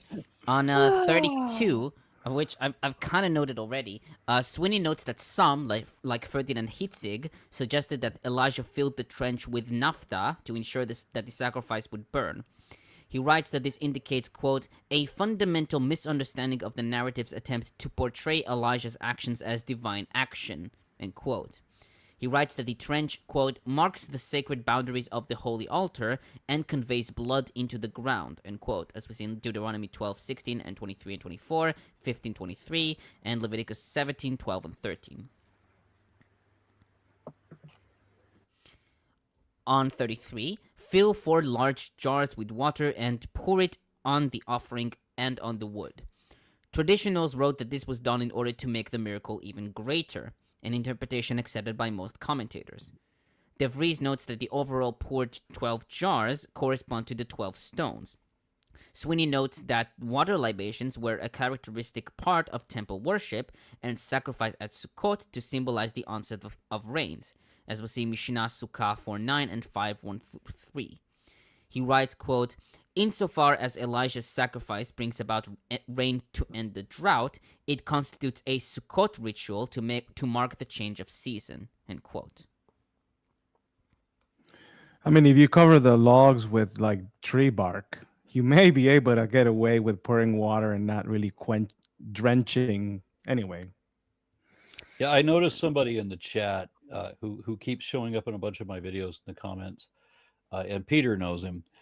He says that he has proof of God by biogeography, and he's currently in the chat telling everybody how petrified I am to debate him with his proof of God in the form of something along the lines of mud fossil university crap, where if a mountain looks like a buffalo, then it is a giant buffalo. Something like that. Yeah. Yeah, my favorite. I'm actually excited and eager. I'm excited and eager to debate somebody that fucking stupid, but they have to be able to present an argument first, and he won't do that. He says that he's only going to present his evidence in the midst of the debate, and it has to be a live debate. It can't be a written debate where I have a chance to read the stupid shit that he's posting. So obvious troll, nothing to see here. Yeah. This is Eating the presenting crayon. his my evidence. my favorite is still the crystallized testicles that he presented, and I didn't even get to This is the him- giant petrified penis in one of the pictures. So I will watch my the Yes, playlist. I can again. imagine him presenting his evidence live to Aaron. It's like, Aaron, open Google Maps, zoom in on North Africa, Yeah, the sad thing is I offered this guy an opportunity to have a live one-on-one hangout where he could present his argument, but he wanted a moderator. It had to be a debate. Oh, I'll moderate. On what How would you? I'll Why moderate. would there be a debate on a scientific issue? Because that's what he's talking about. If you have not presented any data that anybody can look at, that you're just going to keep it secret and YouTube. present it so nobody can read it before the debate. That's not how anything is done. But I'll, baffle him with bullshit. Maybe he thinks if he just says crazy enough shit, you'll be struck speechless, and he can claim he won. He said enough. But he said in chat that he has presented his evidence in email. So the email was sent to me, and so here's the thing: if you present a YouTube video that isn't even your own, but just makes random claims, that's not evidence. That's just a YouTube video. yeah, and it doesn't match what he was saying either. The video list that he gave to you doesn't match the claims that he's making. So he's completely full of shit.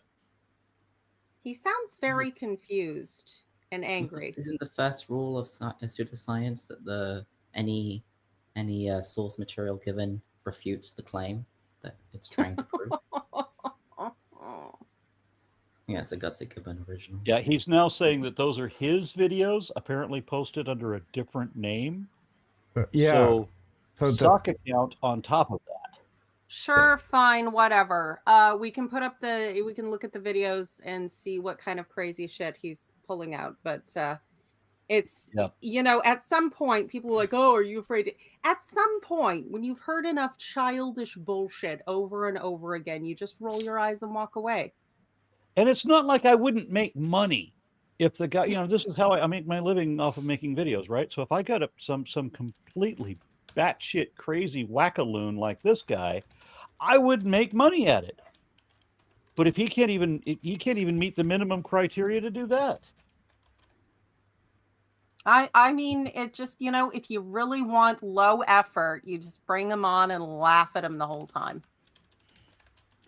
And he probably wants a mediator so that he can just gish gallop a whole bunch of stuff without allowing you the opportunity to cross-examine him and check him and everything, because they know that once they open up the, way to do that, they're done, because they rely on just spitting up a bunch of information and tangling you in this web of lies.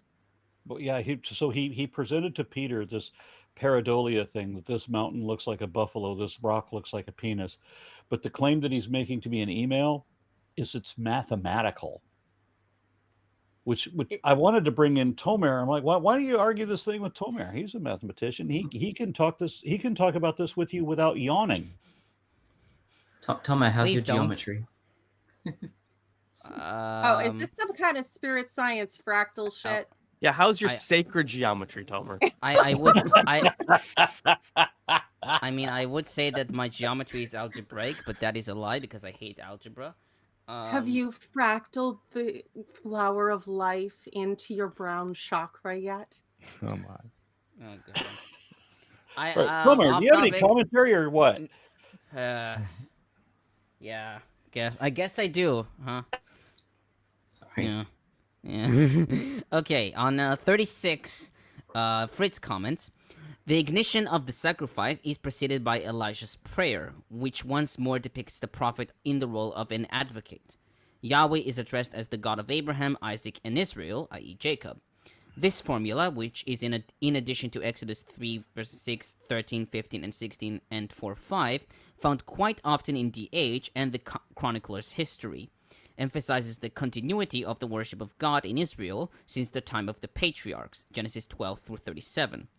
The formula of the God of the fathers does not point to an older stage of Yahwistic religion, but represents a special form of address to stress the personal relationship with God. In this context, the formula expresses that Yahweh has always been the God of the people. They invoked him and were bound to him. Elijah invokes Yahweh as the God of the fathers and thus places himself in the long history of the worship of Yahweh. By answering Elijah's intercession, Yahweh himself decides the ordeal and manifests himself as the only God.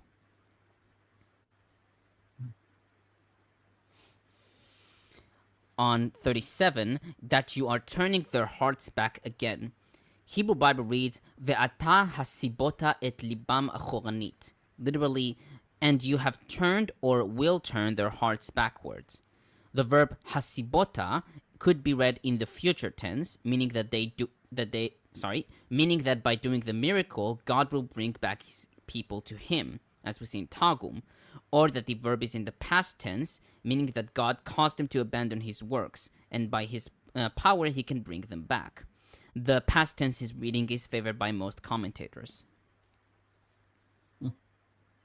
I got to throw in something else. Somebody in the comment. Oh, just good. Said, yeah, I'm sorry.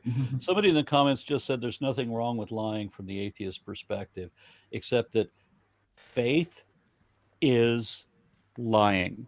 Every defense of faith requires lies. Every defender of the faith asks me, what's wrong with lying? Why can't I lie? Why does it have to be true before I believe it? Why can't I say that I know things I don't really know? So if you care about truth at all, you're going to end up being an atheist. If it's not okay for you to lie, then you're going to end up being an atheist. If you think it is okay to be to lie and to lie, to believe in lies, then you're going to be theistic. Just needed to put out that clarification. I didn't want to type it out, and I wouldn't have room for it anyway. Go ahead, Tomir. Thank you. Okay, I was in 38. The fire of the Lord. McKenzie comments, the answer, quote unquote, in the form of fire from heavens finally comes, and with it the climax of the contest. Its arrival is all the more dramatic at dusk when the brightness of the lightning and light from the fire contrast with the enveloping darkness. The fire signals divine acceptance and sanctification of an altar, as we see in Leviticus 9:24, 1 Chronicles 21:26, 2 Chronicles 7:1. It also consumes the stones, destroying the altar and answering Elijah's prayer, while also removing what would otherwise violate the principle of cultic centralization. Fire from heaven is lightning, especially where a storm god is involved, and as such is a symbol of Yahweh's presence, as we see in Exodus 19:18 and 24:17, as well as a demonstration of his power over the storm. It may be a harbinger of coming rain, according to Shanda, that Elijah will summon at the end of the story. Verses 42 through 45. Above all, the fire harks back to verse 24, where Elijah said, and the people agreed that the God who answers with fire is truly God.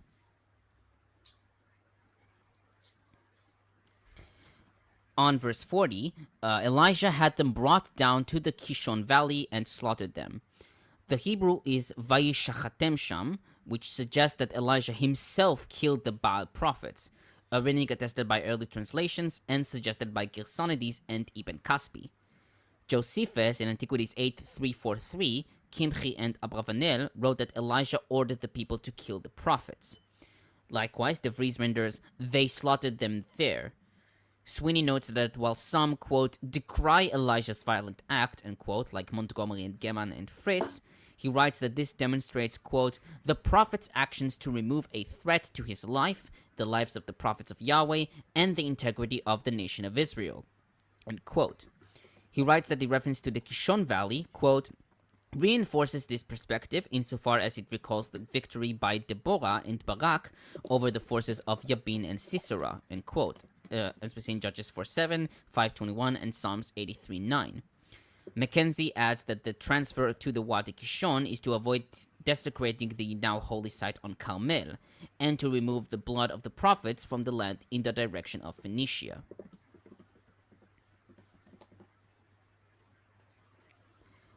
On verse 41, many commentators describe Elijah's behavior as an act of prayer.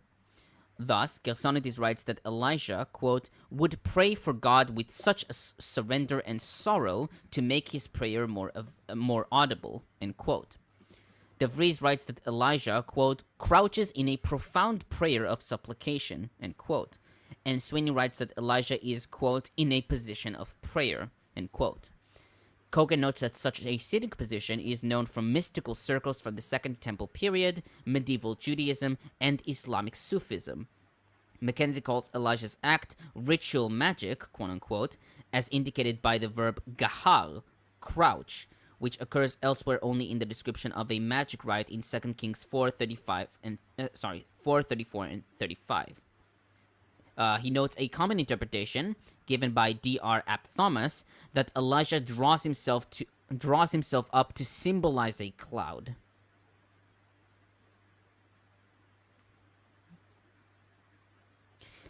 And 45, Ahab rode off to Jezreel.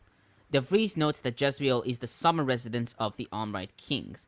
Sweeney writes that Ahab's flight to Jezreel highlights the site where Jehu will overthrow the house of Omri in 2 Kings 9. And finally, on 46, Rashi comments, quote, he became endowed with strength to run on foot before the chariot, so that Ahab would not go alone, for he treated royalty with respect, end quote. Likewise, Cogan writes that Elijah, quote, took up the role of one of Ahab's outrunners, showing the respect due him as king after the victory over Baal and his worshippers, and Ahab's return to the national god, end quote. Yeah, it's not clear his perspective on the story. Like, like one argument is just like maybe he didn't like change his way straight away, but he didn't stop Elijah from killing the priests. So that's already something. Yeah, I did have one question about the cloud. Yeah. It says it was the size of a hand. Does that was that trying to say like literally the size of that was the size of the cloud, or it reads kechaf ish, like it seems like it means like the palm of a man, right? So it could be like an expression. Oh, it is small, right? Right, but I'm wondering if they're trying to claim that the actual cloud was like a hand-sized cloud, or that in the distance, you put your hand out, it would cover it. Oh, I see what you mean. Like I was thinking, like a cloud is like beginning to form or something. McKenzie renders like a man's palm coming up from the west. Yeah. I just wonder if they had any understanding of. Well, if they wait, hold on. Was that the translation for him from the west? Miyam. But it says towards the because sea. it is Miyam can also mean west. Okay, gotcha. Okay, so I feel like just from my readings of cosmological of like cosmology from this point, it would imply like something further away. McKenzie writes, where is it? He writes that on the seventh time the servant sees a small cloud the size of one's palm, presumably one that can be blocked from vision by a hand extended at arm's length, though possibly an idiom for smallness, according to Walsh. Actually, I just want to ask, at that time, did they not measure time by saying the sun is like 3 hands high in the sky or whatever? Wasn't that a thing at some point in that? I don't know if they use that system. They seem to have had some sort of like they would divide the day into periods, but I don't know if they actually. And the midpoint would be sun would be noon, and sunrise would be the beginning, and sunset would be the end. But I don't think they really had I don't think it mentions in the Bible anywhere where they use like how high the sun is or whatever. It's kind of like in this time it says the time of this prayer, the time of that prayer. So it's like they knew when that time was. Maybe it was based on the height, or maybe it was like a fixed time after noon. I wish I could remember where I read that. Okay, so we have Christians now. So I have Ambrose and Origen, who wait a minute, where is it?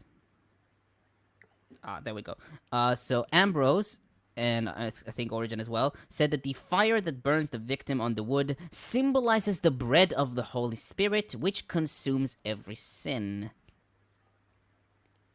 Are they talking about the spiritual meaning of burning people to death? I guess. Wait. Did you say the bread of the Holy Spirit or the breath? The bread. Wait.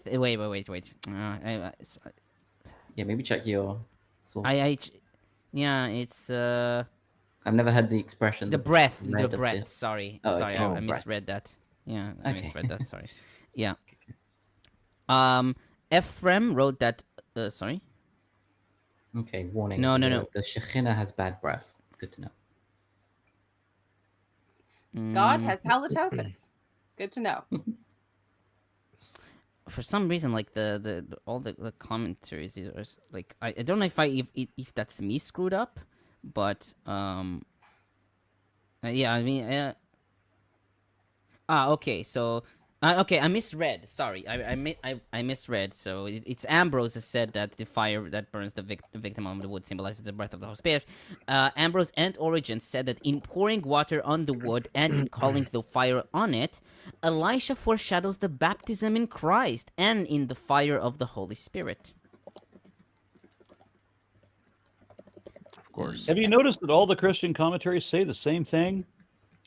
I mean, I Sounds chose like a the squirrel, ones but I that think the answer is Jesus. I mean, I chose the ones that might be the more entertaining. And finally, Ephraim wrote that Elisha, who abolished the sacrifices of the pagan priests through the burnt offering, gives us a living image of the whole burnt offering, which the Emmanuel made on the Mount of Golgotha. Okay, I swear to God, if we all Emmanuel. manage to get together with Tomer one day just for shits and giggles, we're going to have to play a game called Say How This Is Jesus. And we'll just have to pick up random objects. I have a button. How does this mean Jesus? And you know, if you don't come up with something good, you have to drink. We'll get a Really box of. Christian apologist. We'll get a This box of is- fortune cookies and. Yeah, that's good. This is no joke, but in seminary, it was a running joke. Like, if you don't know the answer on a test, you might as well write down Jesus because you could be right. You could be. Hey, I'm that, gonna message. you know the joke I was referencing with the squirrel. I'm gonna message my creationist friend and be like, "Hey, we should play the church father drinking game." Yes. Yes. I wonder what his response will be. I have a hair tie. How is that Jesus? We can find something. Okay, so yeah, I'm done here. You don't have any other church fathers talking Okay. about how But wait, in chapter 19, in the next chapter you'll see. Okay. I guess. Great, perfect. Who is reading the next chapter? I'm gonna go with Aaron. It's Aaron. Aaron, you can go ahead and start the next chapter, chapter 19. That is 1 King 19.0. Hmm. 1 King the 19th. Okay. Ahab told Jezebel that, is it Elijah or Eliyahu? Whatever the fuck you want, I don't care at this point. Of Doesn't- Eliyahu had done to all Okay, that Eliyahu let's had keep it with done. Elijah. Let's just keep Elijah. Elijah, okay. And how he had killed all the prophets with the sword. Then Jezebel sent a messenger. She sent an owl, apparently, to Elijah saying, so may the gods do to me and more also, if I do not make your life like the life of one of them by this time tomorrow. Then he was afraid. He got up and fled for his life and came to Beersheba, which is probably where I'd go too, which belongs would. to Judah. Sounds like Tomer.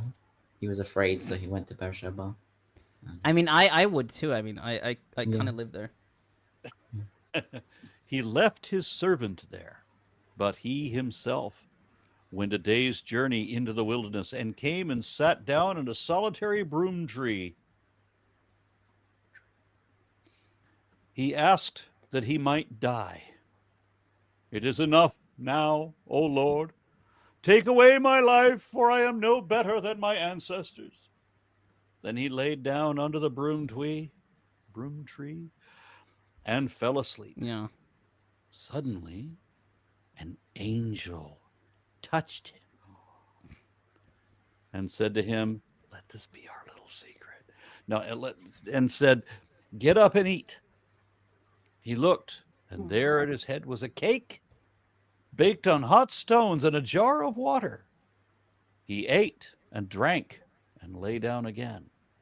The angel of the Lord came a second time, touched him, and said, "Get up and eat, or the journey will be too much for you." He got up and ate and drank, and he went. Hold on.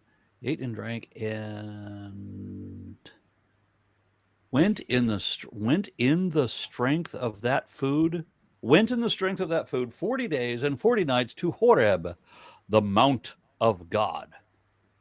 At that place he came to a cave and spent the night there.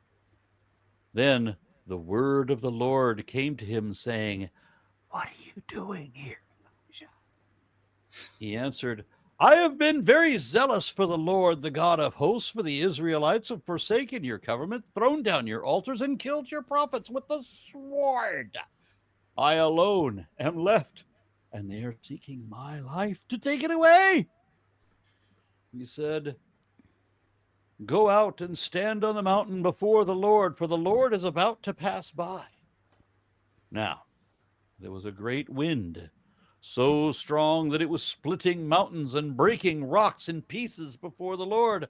But the Lord was not in the wind. And after the wind was an earthquake, but the Lord was not in the earthquake. And after the earthquake, a fire, but the Lord was not in the fire. And after the fire, a sound of sheer silence. When Elijah heard it,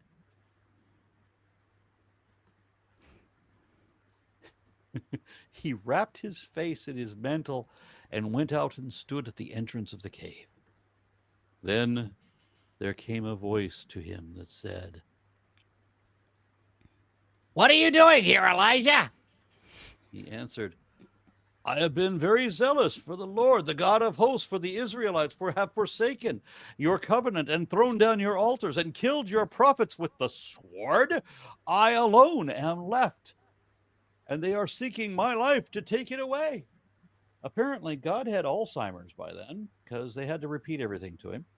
I mean, not really. First of all, it's Elijah, right? I mean, it's basically like emphasizing that he didn't really get what Yahweh said. Like, so I had to repeat what he has said before because, Okay. And then Yahweh's like, "Yeah, I'm done with you." Yeah. Okay. So Elijah's the one with the. Okay, gotcha. Then the Lord said to him, "Go, return on your way to the wilderness of Damascus. When you arrive, you shall anoint Hazael as king over Aram. Also, you shall anoint Jehu, son of Nimshi, as king over Israel, and you shall anoint Elisha, son of Shaphat, to Ebel Meholah as prophet in your place. Whoever escapes from the sword in Hazael, Jehu will kill, and whoever escapes from the sword in Jehu, Elisha will kill. Yet I will leave 7,000 in Israel, all the knees that have not bowed to Baal, and every mouth that has not kissed him."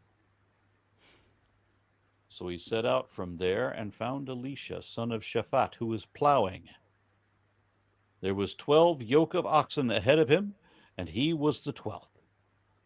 Elijah passed by him and threw his mantle over him.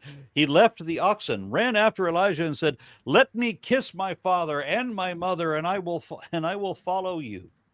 Then Elijah said to him, "Go back again, for what have I done to you?" He returned from following him, took the yoke of oxen and slaughtered them. Using the equipment from the oxen, he boiled their flesh and gave it to the people, and they ate. Then he set out and followed Elijah and became his servant. The difference between this and a fable or a fairy tale would be that there would be a point if it was a fable or a fairy tale. I do get the impression that God likes blood. Is that a point? I think it's quite obvious from Leviticus and Numbers and Deuteronomy, like all the Pentateuch, True. right? All the blood libations. He is It looks very like much this is about that the- life. Does this story like get finished properly, or does it just kind of trail into nothing? What story? It This story seems we that have Well, the the whole Elijah already one trailed. eventually at the I mean, eventually Eliyahu rises to the heavens, right? yeah.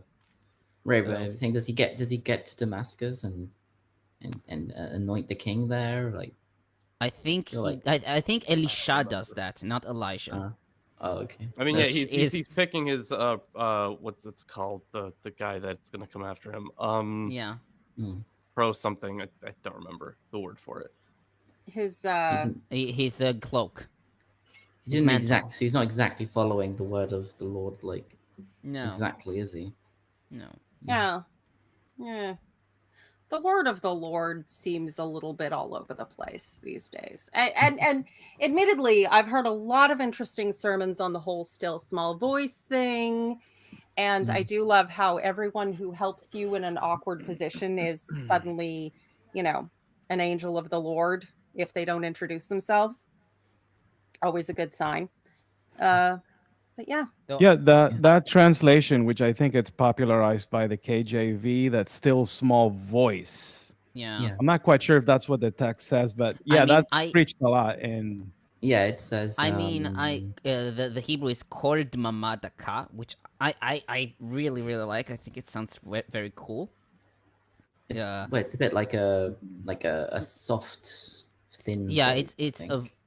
literally voice, silence, and the kind. We could say that it's like thin or small, but it's like a silent, small voice.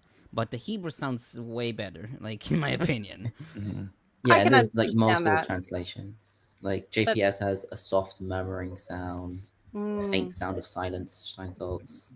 to me, isn't it quiet. just a sound that when say a forest fire is quenched, but there's still coals are burning and there's smoke coming up? That almost has like a hissing sound. It would make Well, sense for that to be the case here. But my issue with this text is that is often Still. by Christian preachers, they're trying to make the point that God can talk to you in your mind, and that's that still small voice, as opposed to like an audible voice that you could hear or anyone else could hear collectively or at the same time. I think that's where they usually go with this text, which I That's think they're wrong. yeah.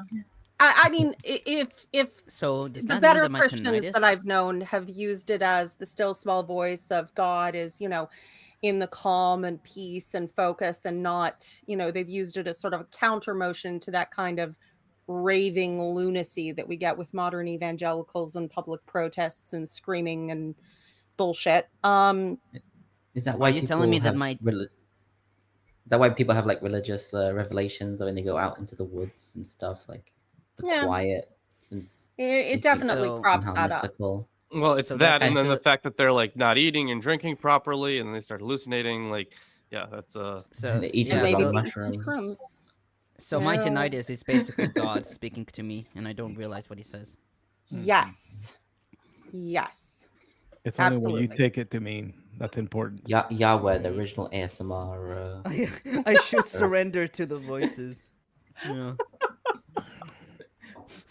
Hey, a lot of neurodivergence was taken as spiritual gifts, and whether that was healthier or not, for the people involved, I don't know, but god damn, it led to some weird things. Got a couple of comments I got to read just because they showed up together and their usernames are similar but in weird. My Unfinished Journey offers $6.66 and says, "Hail Nero, hail Aaron and panel, and hail the still small voice that sounds when my finger is pulled." Oh, Oh, Then my unfinished sock.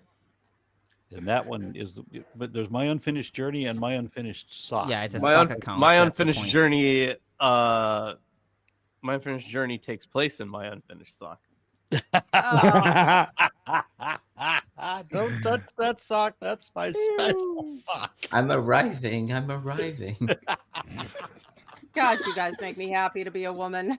My unfinished sock offers $2 and says, "Don't make dumb fart jokes. Like and share instead." I agree with the sock. That one, not yours. Oh God. I don't want to say this because it's so fucking dumb. I'll probably send it on the meme stuff, but it reminds me of some stupid thing. You know what? I'm a Canadian. I'm going to take it as Ed the sock. It's Kip knows related what I'm to the talking about. sock. It is Ed the related to the sock. sock, and I'll share it on the. Ed the sock was a Discord. Canadian icon, and every year at New Year's Eve, he would do. We had Much Music, which was like our MTV. There we go. And he would do the Fromage Awards for the silliest music videos. And yeah, at one point, Britney Spears had her own category. Go join the Discord to see Thomas' unfinished sock story. Oh, I hate you. So on verse 2, let's start the commentary. On verse 2, may the gods deal with me, be it ever so severely. Hebrew Bible reads, "Thou shalt gods do, and thus they shall add." The Septuagint and Vitus Latin read, "This is what God may do to me, and this is what he may add." Vulgate and Peshitta follow the Septuagint, except reading gods instead of God, capital G God. Cogan notes that this familiar oath contains the pronoun in most other instances, as we see in 2:23, 20:10, and 2 Kings 5:31. And so the Septuagint reading seems favorable. The reading gods seems more likely, given that Jezebel worshipped many gods, according to Kimchi and Gersonides. And Fritz comments, the introduction explicitly blames Jezebel for the persecution of the Yahweh-fearing prophet. As a Phoenician princess, she did not belong to the worshippers of Yahweh, and was regarded as the representative par excellence for the worship of foreign gods. Therefore, she is portrayed as the driving force behind the destruction of the prophets of Yahweh. As the woman behind Ahab, she is seen in a very negative light, since she is made responsible for the evil acts of Ahab. I was wondering about the language used here. She says Yasun and Yosifun. Like, so it's obviously Yosifun. plural, right? Yes. To say, the gods plural, it's not talking about a singular god. But the nun ending of the words, isn't that like much later Hebrew style? Are they you know trying what to it give her an reminds me? accent?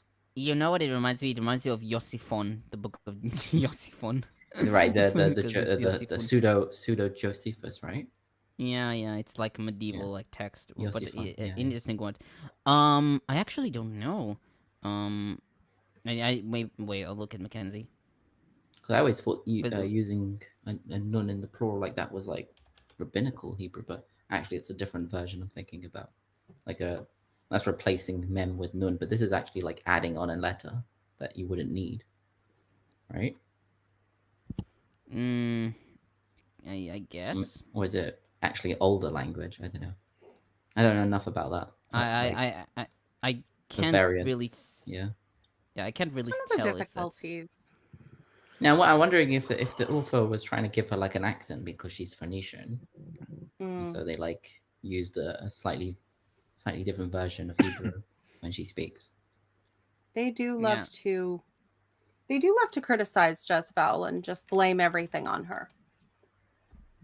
I mean, she's a woman with power and opinions who actually takes an active role. So, the medieval concept of the power of women, right? It's very apparent, like that women have, like it can subvert men. Like we have the story of Aristotle and Phyllis and Judith. I think it was Tobit who killed Holofernes. I can't retell, but it was a very common theme in medieval times, which I don't mind.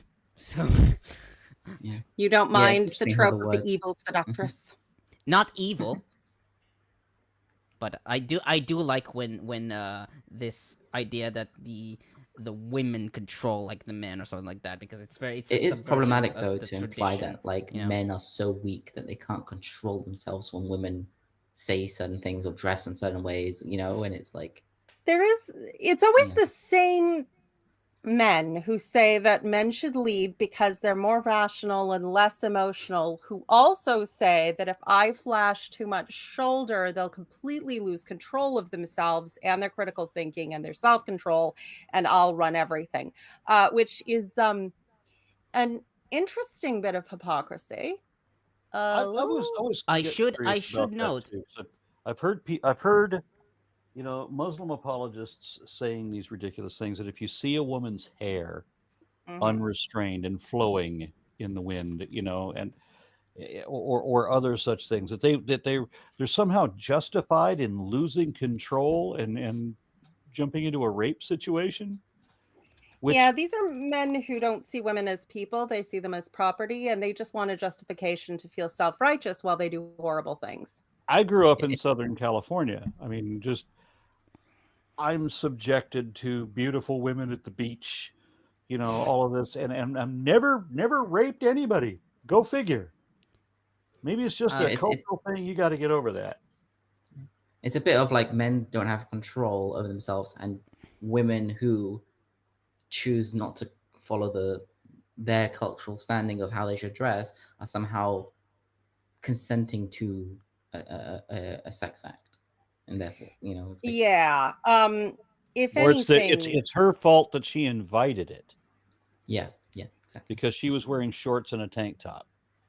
and yet these are the same men who think that men should be in charge of everything because they're so much more rational than we hormonal females, despite the fact that they apparently are not obligated to exercise self-control should they see the wrong kind of skin or hair or just, whatever.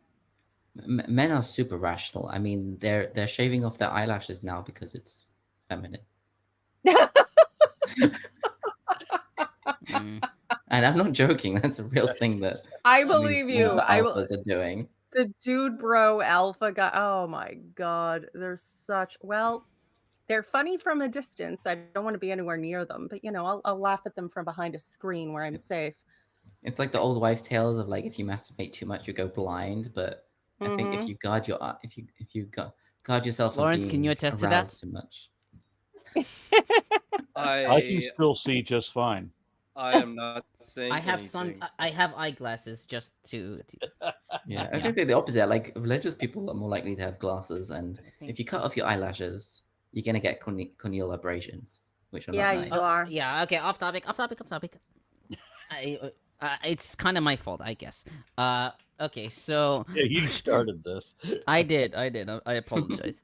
Okay, so on 3, Elijah was afraid. Hebrew for afraid is vayare.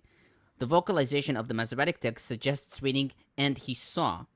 This reading is attested in Targum and is supported by Kimchi, Gersonides, and Abuvanel, all writing that Elijah saw himself in danger, and the KJV.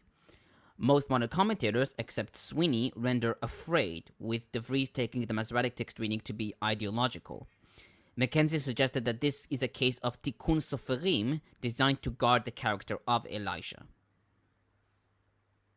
Yeah, it doesn't really make sense that he was afraid because Jezebel said, "Oh, I'm going to kill you," because he was already a wanted man before, right? He wasn't afraid to come out and confront Obadiah, and then meet Ahab and all of his priests and the whole country in one place. Like, he doesn't seem like a scared person, and yet here he suddenly becomes afraid and goes off and lies under a bush to die. He's like a bit of a weirdo, but I'd say it doesn't really match his earlier personality. But prophets are kind of like that. They're very childish. They have their big melodramatic flare up, and then they go off and have a man cold and cry. Right. The God comes to them, tells them what to do, then they feel secure in themselves. But if they don't know what to do and someone threatens them, they're like, oh. After my unfinished sock said, offered $2 and said, "Don't make fart jokes, like and share." John Klein offered $5 and said, "My unfinished sock sounds like a smart feller."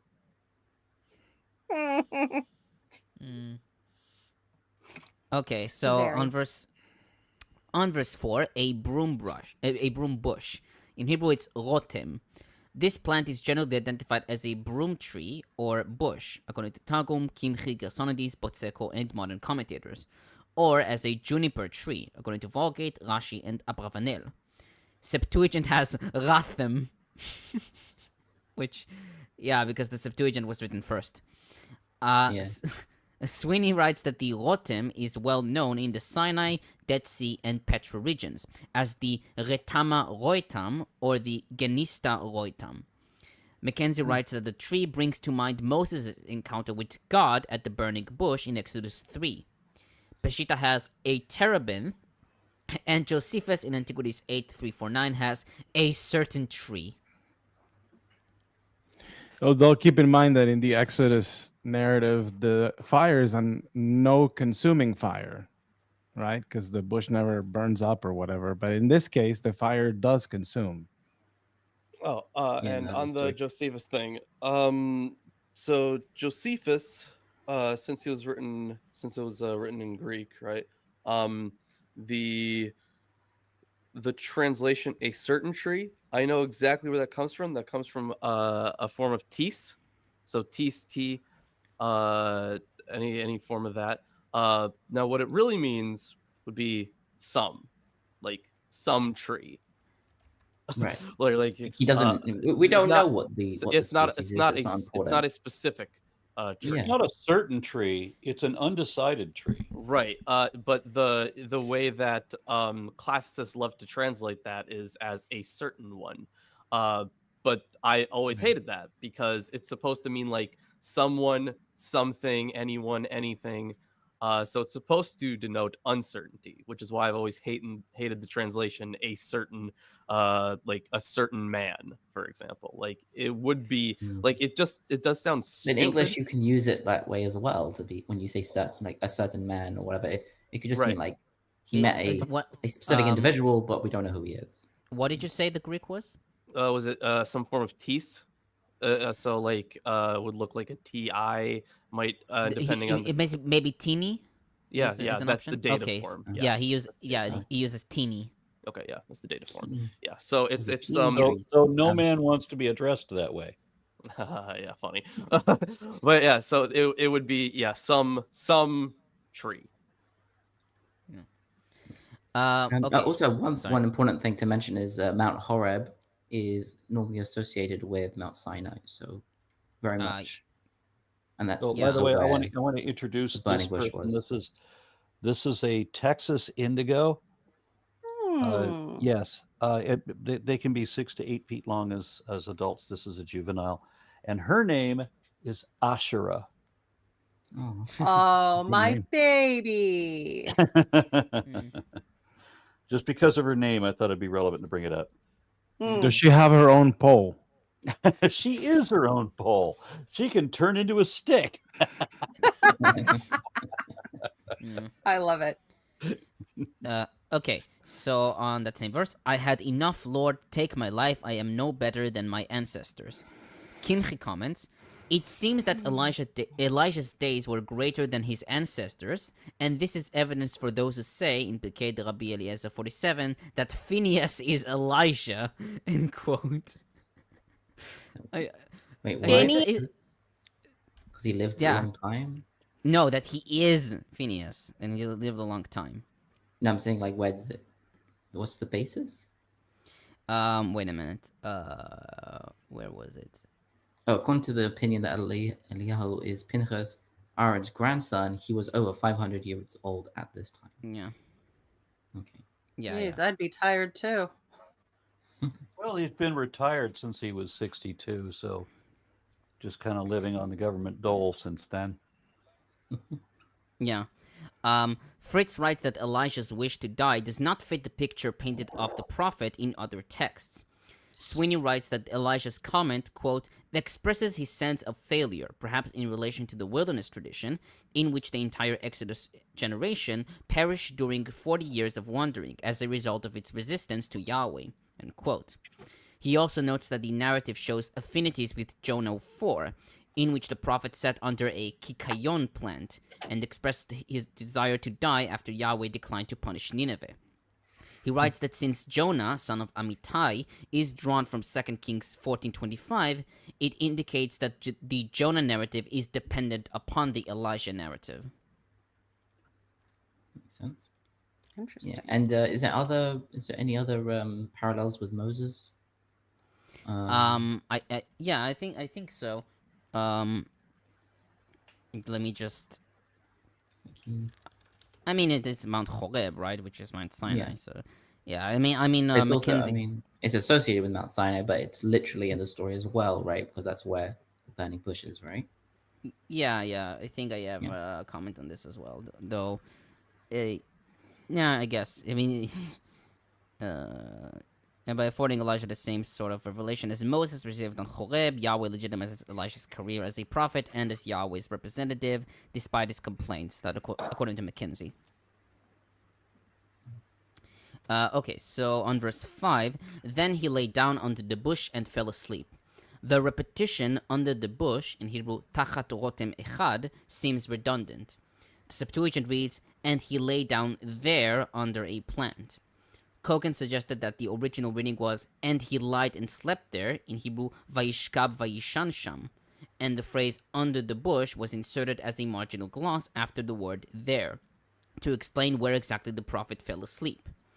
McKenzie writes that Septuagint presupposes a different word in verse 5, siach, indicating that the repetition is the result of glossing. I mean, that could also be the reason why Josephus went with a certain tree, because it says under a rotem, a chat, which is like one. Like a certain tree is how you could translate that. Yeah. I feel like at this point, after the 3 years of drought, it would probably, everything would kind of look a bit like scrub brush. I'm not going to lie. Okay, on verse 6, some bread baked over hot coals.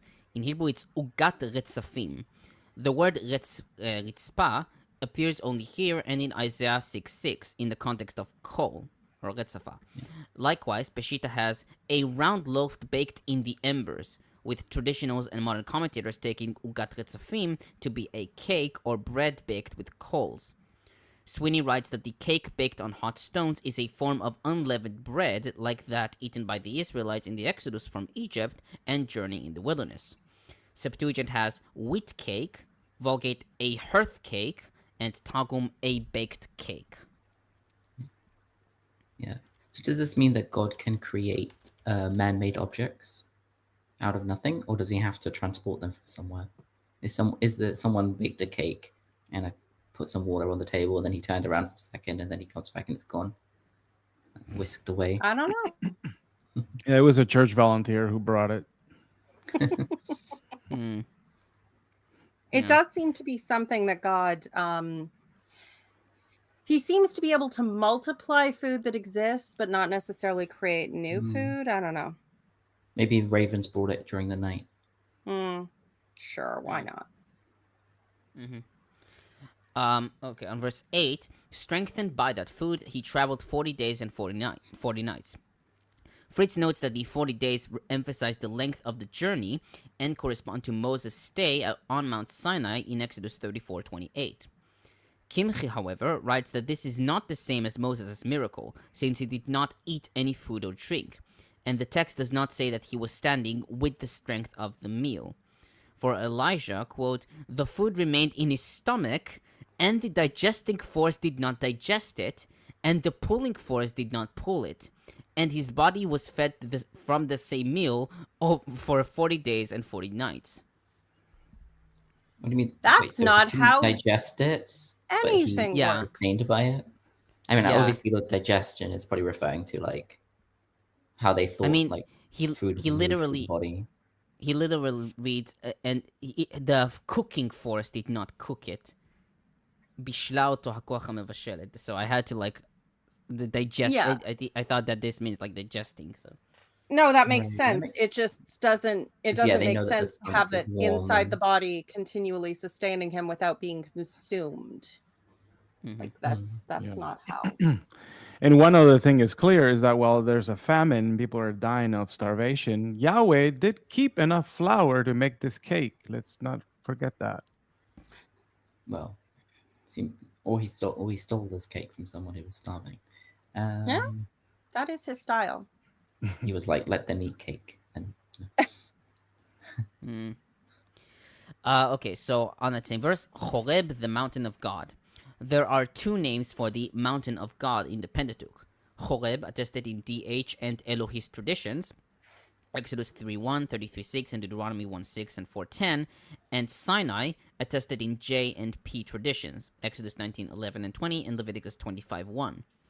McKenzie notes that while scholars like Noth and Wolfvine used to think that Elijah's journey was a pilgrimage to the source of Israel's covenant for the purpose of renewing his commitment as a prophet, this view has been challenged by others like Walsh and von Nordheim, who observe that Elijah goes to Horeb to renounce his calling as a prophet.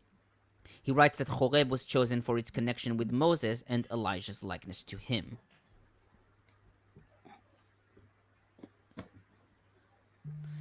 On verse 9, a cave, in Hebrew, Hame'ara. Some have read Hey in Hame'ara as the definite article, reading the cave, as we see in Targum and Peshitta. Most traditionals identify the cave with the cleft of the rock where Moses stood, Exodus 33:22. Cogan, however, writes that the definite article appears many times to point to a person or an unknown object, whom the author thinks is important to the story, such as a terebinth, ha'elah, in 13:14, a fugitive, hapalit, in Genesis 14:13, etc. Likewise, the Septuagint and Vulgate read a cave.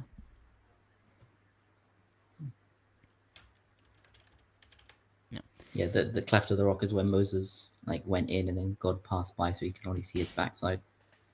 Yeah. Yeah. Yeah.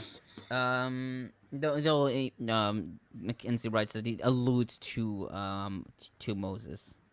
Yeah. Okay, so on verse 10, the Israelites have rejected your covenant, torn down your altars, and put your prophets to death with the sword.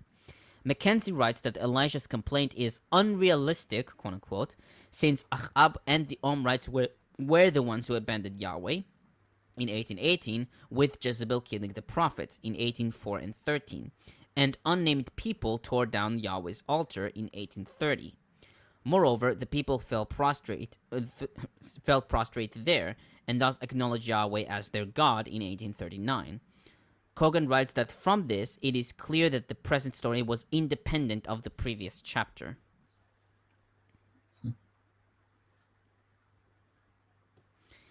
On verse 11, wind, earthquake, and fire.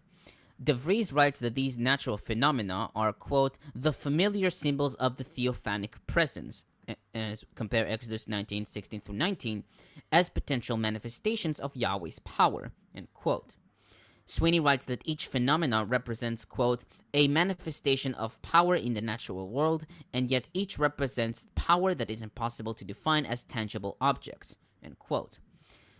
Fritz writes that these traditional attributes of a theophany, quote unquote, are rejected since the coming of Yahweh is always connected with a description of natural events, and that his coming assumes a cosmic dimension, as we see in Judges 5:4 and 5, and Psalms 18:6-16. He writes, quote, most likely the connection of natural events and theophany has been taken over from the surrounding nations, end quote. Targum takes the natural phenomena to be a manifestation of the armies of the angels of each phenomena. For example, quote, and after the army of the angels of the wind was the army of the angels of the earthquake, not in the army of the angels of earthquake was the Shekhinah of the Lord, end quote. Armies of earthquake.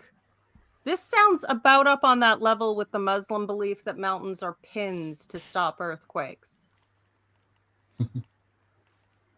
Aaron, you're muted.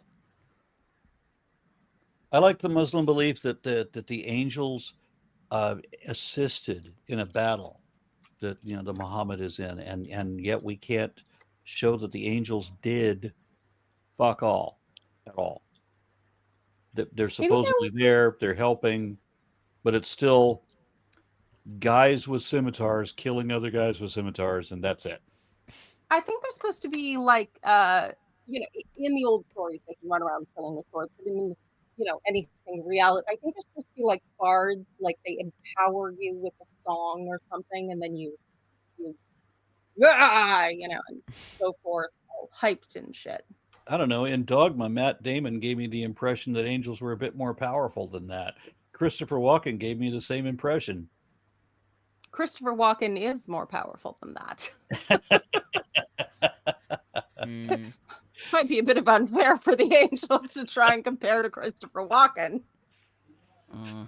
Now, in this text in particular, the author is claiming that Yahweh was not in those different phenomena. Yeah. So what do we all think that they're trying to do with this? Like, are they trying to polemicize against the concept of a God that is pantheist or part of nature? How is that really functioning in this text? What do you all And think? how do you know that God and or angels are not in the earthquake or the fire? Because it says so, Aaron. Read the fucking text. The all-knowing The all-knowing narrator says so. narrator. Yeah. And that narrator is Jesus.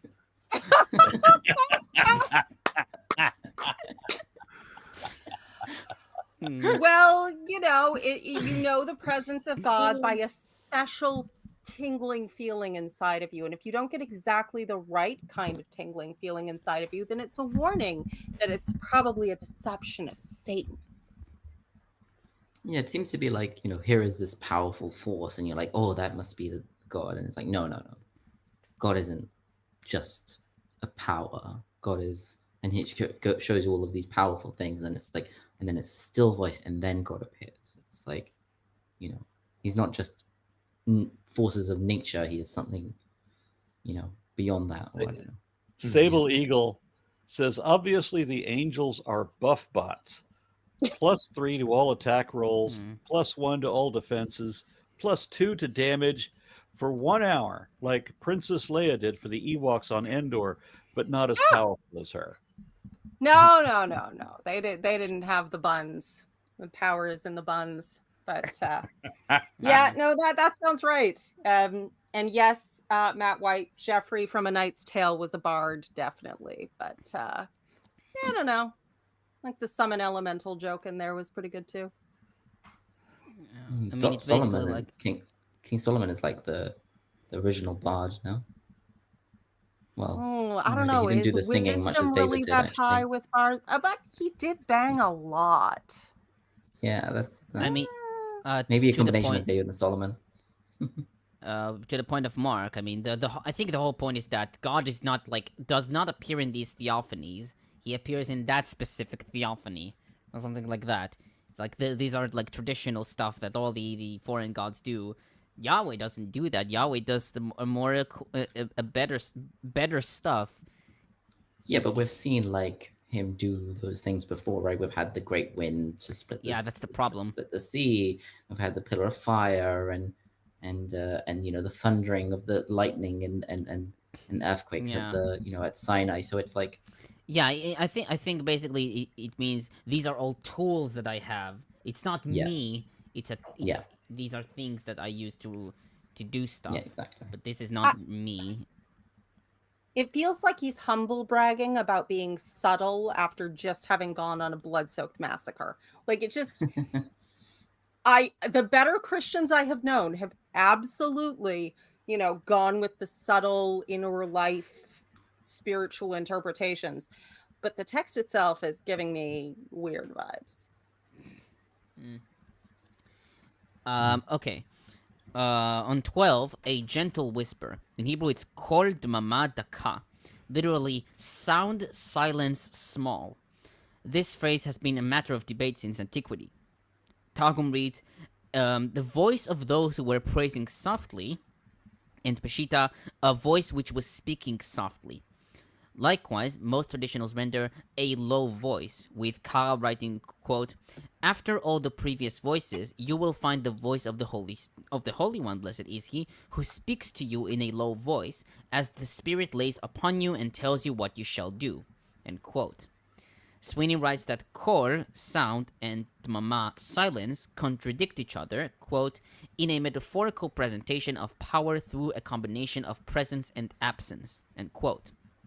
He writes that the word daka is an attempt to minimize the presence of the sound as much as possible through the use of language, to emphasize its holy character as the voice of God. Septuagint and Vulgate read, the sound of a light breeze, a reading favored by DeVries, and interprets verse 13, quote, that the tumult frightened Elijah back into his cave, and the gentle breeze drew him out, end quote. And Fritz comments, quote, the traditional attributes of a theophany are rejected, since the coming of Yahweh is always connected with a description of natural events. His coming assumes a cosmic dimension. See Exodus 19:16 through 18, Judges 5:4 and 5, and Psalms 18:8 through 16. Most likely, the connection of natural events and theophany has been taken over from the surrounding nations. In contrast to this, the text stresses the silence. Elijah recognizes the presence of Yahweh only in the hardly audible murmur. This statement is influenced by a reflection on the event of the presence of Yahweh, and thus mediates a new image of God that moves beyond traditional views. One can experience God only in the silence that focuses the individual on himself or herself and on the act of listening. This silence is appropriate to the nature of God and to the experience of God through his word. God reveals himself mysteriously. Of That course he has been does. yeah. Mhm. That has been a technique of spiritual leaders to set up sort of a dichotomy and, you know, try and bring about internal realizations by meditating on them. With a less ridiculous We- thing Princeton does we can't- actually. we- Probably. Well, you went very low for a second. Yeah. Sorry, I'll check my settings. It's fine. It's fine now. Oh, and I should note that Josephus in Antiquities 8352 wrote that when it became quiet, a divine voice appealed to him not to be disturbed at what was happening, for none of his enemies would prevail. Now that interpretation, isn't that leaning more towards the so the word in the Hebrew call, right? That could be both Yeah. voice and sound. Correct? Mhm. Same thing in the Yeah, Greek, core. Yeah. phone. So how are they leaning more towards that being a voice and not just a sound? I think it's normally literally translated as voice, and then it's used as sound when it's like the voice of a inanimate object. So it's like it's using it as a voice, but sometimes it's an analogy, but as just sound. I think if it's just Isn't by that itself, Isn't that part of divination, to be guided by subtle cues as though they were almost words? Yeah. Because I don't know. Here's where maybe where my critical mind is going. Maybe I'm wrong in this, but it feels like this text almost presents Yahweh as very much an anthropomorphic God who passed by physically. He's not in the storm. Could he be some sort of deity, man, something of the like that eventually shows up and actually talks to him, but it's not like a voice coming out of from nature or something? Or am I incorrect in this? It seems like. I mean, first of all, we need to consider that this the soft voice, or like the delicate whisper, as McKenzie renders it, is in contrast to all the powerful stuff that we saw previously, right? And he also writes that it is a repudiation of storm god theophany as a form of revelation. So this is a different kind of revelation, as we saw like previously, right? And the thing is, from the text itself, when he does receive this voice, he's receiving it while he is at the mountain, and he said, and then it says, so yeah, there came a voice to him that said, what are you doing here, Elijah? So a lot of the times, like when someone would like receive a voice or receive a revelation, God would appear to them like from the mountain or something like that. So like it was, and it's hard to put in words, but it is, but if he's already on this this mountain, then the association is already there. There is and definitely already an association between the mountain and God, but honestly, it comes off to me as a little less. But then that could just be my own programming from Christianity, that it makes him less a body and physical and sort of human in this still small voice vibe. So I think it's sort of up to interpretation, and probably the story has served multiple purposes theologically over different times. I don't know what the original intent was. It could have had something to do with the ideological struggles of henotheism and how to understand God in new ways, and then, you know, putting this in kind of a way that could be interpreted multiple different ways, and allowing that to sort of feed into the narrative more than about reaching a specific conclusion. Yeah.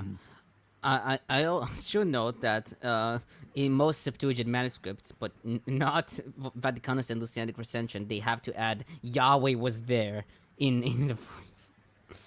So if it wasn't clear enough, he was there. Yeah. Yeah, I mean, the idea that it's like the sound of praying, I wonder if that's like, you know, all of these powerful forces go past, and then like the nature, like the rocks and the plants are silently praying to God, and he hears this murmuring. God is more than nature, or I don't know. It hints at something that could be a more exalted view of God, but again, it really depends on the observer. For the troll in the dungeon, God bless America. Before you get on this nonsense about morality, go watch Scott Clifton, aka Theoretical Bullshit, Treatise on Morality. It's on YouTube.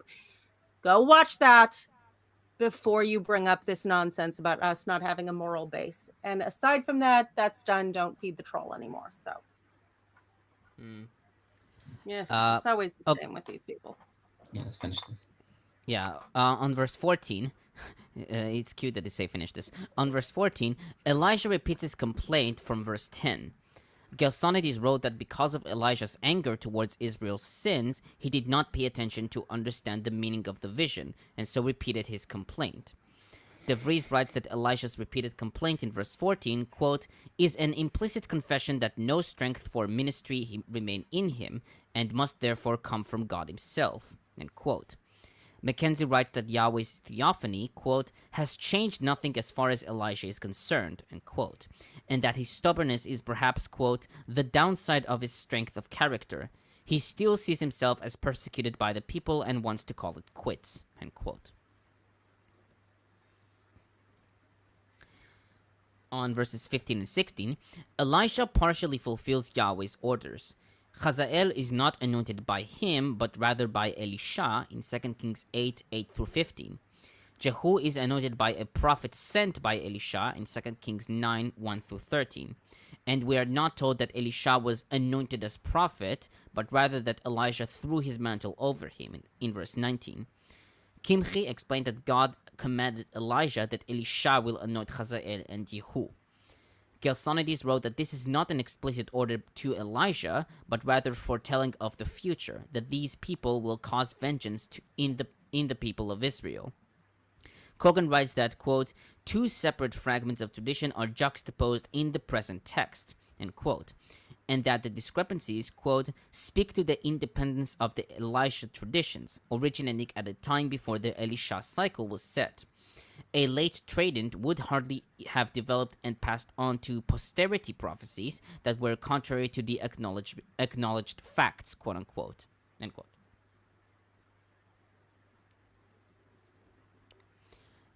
On verse 17, Cogan writes that the historical narrative was different from what Yahweh commanded. Jehu removed the Baal work from Israel in 2 Kings 10, 18 through 28.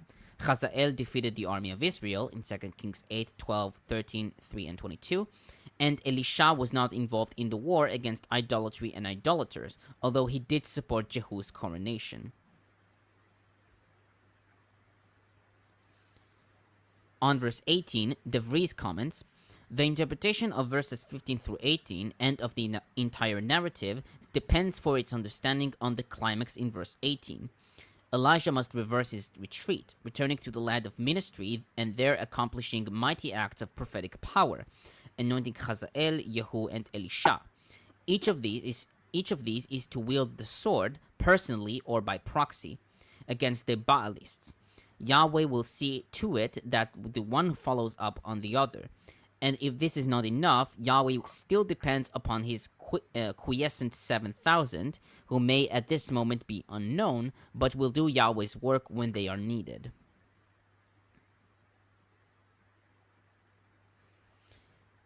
On verse 19, Elisha, son of Shaphat.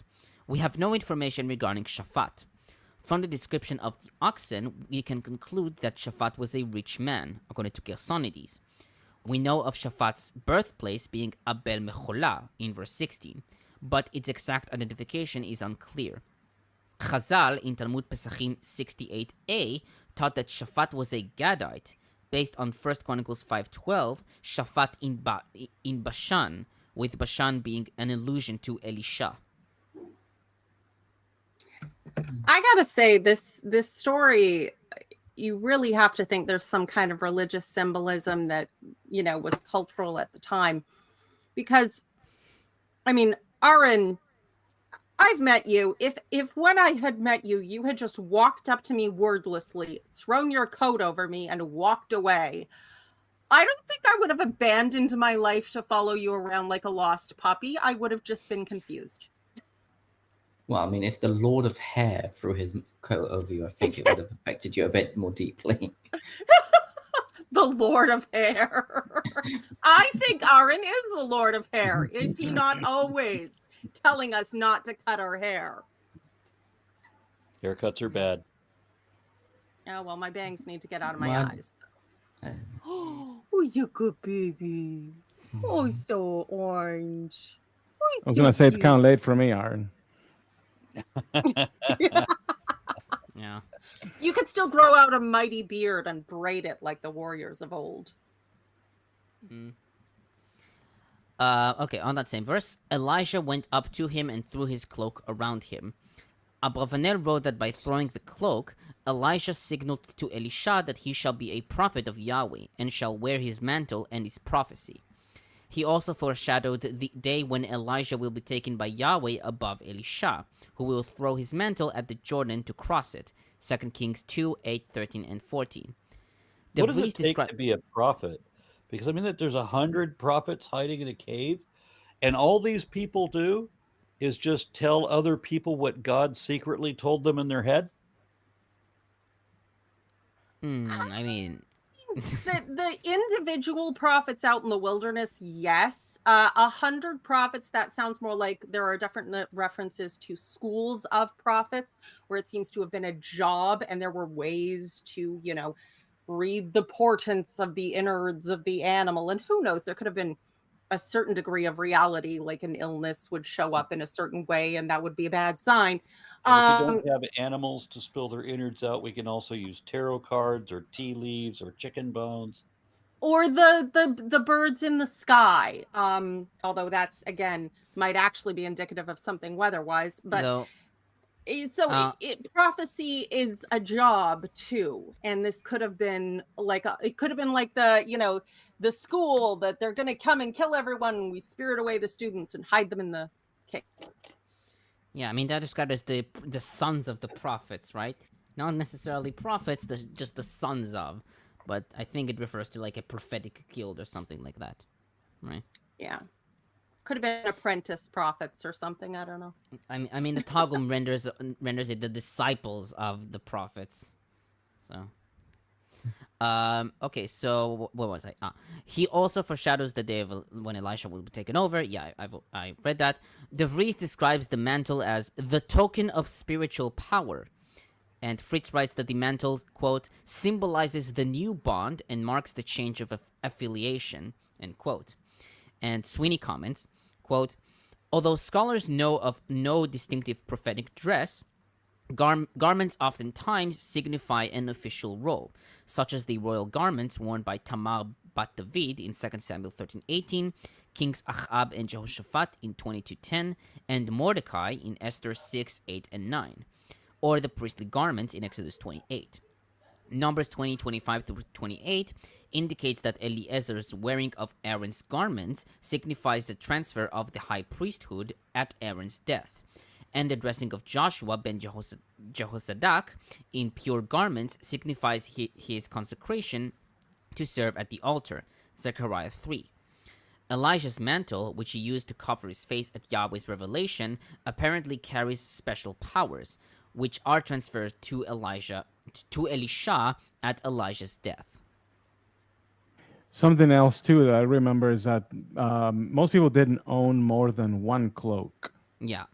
and so it's kind of a big deal to give up yours because now you're like, Are you Don't naked have now? Well, it's the outer cloak, which is your coat, but you could also like wrap yourself in it to sleep. Think more like, if you Lord of the Rings, Aragorn's cloak was like a very important outer garment for the wilderness. But yeah, it admittedly there was the myth that the clothes of the prophet and his cloak in particular would sort of absorb some of his magic juju. I got the impression that if these guys gave up their cloak, they just have to shear another, skin another sheep the next day, get another one. That's more of an John the Baptist was in skins, but Elijah might have actually had cloak. But, They do be acting a little bit like crazy guys though. Okay, so sorry. I was gonna say, so nowadays in Christianity, among charismatic circles, you hear the thing about the cloak of protection, or the spiritual divine cloak, the hedge that Christians are protected with. So Elijah projected his aura onto Elisha. Is that what happened? Imagine him throwing his spiritual mantle is just nothing. Yeah. And no, it's kind of like a Monty Python sketch where he throws. It appears he throws something, and then Elisha takes they do nothing or something like that. He pretends that it is a mantle. He had a little ring over his head, and he grabbed it and like threw it like a frisbee. Yeah. Okay, on 20, go back, Elisha replied, what have I done to you? The meaning of the question has been variously interpreted. Kimchi wrote that Elijah was testing if Elisha had spoken wholeheartedly. Likewise, DeVries writes that this question is a challenge. It is up to Elisha to decide whether or not he will belong to Elijah permanently. Sweeney writes that the question is a rhetorical statement that, quote, Elijah has indeed done something momentous to Elisha, and that he should return to do as he proposed, end quote. McKenzie notes other opinions regarding this question. It is a disclaimer. If you don't want to follow me, I have not compelled you, according to Ewald. A rebuke. You want to return, but do you think I've done nothing to you, according to P.L. Boyce, I guess it's Boy. Or as a literal question, what does investiture mean, since Elisha thinks Elijah is calling him as his successor, when in reality he is to be a servant, according to Walsh. And he further writes, quote, since Elisha goes home to say his goodbyes, Elijah's question is best interpreted as affirmation or permission, according to Gray, Wolfwine, and Stade. The command return, shuv, is ambiguous and might grant Elisha permission to return home or command him to return to Elijah after going home. The slaughter of the oxen and distribution of their meat in verse 21 point to celebration. A disclaimer, a warning, and a literal question about investiture are all ill-suited to such a setting, end quote. Isn't that typical of gurus, though? They may pick their followers, but it's part of the game to try and dissuade them, and then they have to try harder, and they have to like act as the servant before they can step up to being a disciple or whatever. I don't know. That just seems you mean a very... brainwashing and manipulation? Yeah, to some degree, depending on who's doing it and how much. But yeah, it just seems to be a very typical trope of how spiritual leaders treat their adherents. And it's supposed to, it's supposed to be like you prove your humility by doing basic work and then you grow and yada, yada, yada. It's infantilizing. It allows them to, remake them in the image desired, but yeah, and invokes the sunk cost fallacy, because if I make you work really hard to get in, then you can't admit it was bullshit and leave without losing face. And as we have established, a lot of people would rather die. And finally, on 21, most commentators take Elisha's act as a farewell feast. Fritz describes Elisha's act as, quote, exchanging the life of a farmer tied to a plot of land that provides for himself and his family with the insecure existence of a prophet who does not have a regular income and has to depend on alms, end quote. The description of him using the gear of the oxen, bekli habakar, to boil their meat indicates that he used the gear as firewood, according to Kimchi, Cogan, and McKenzie.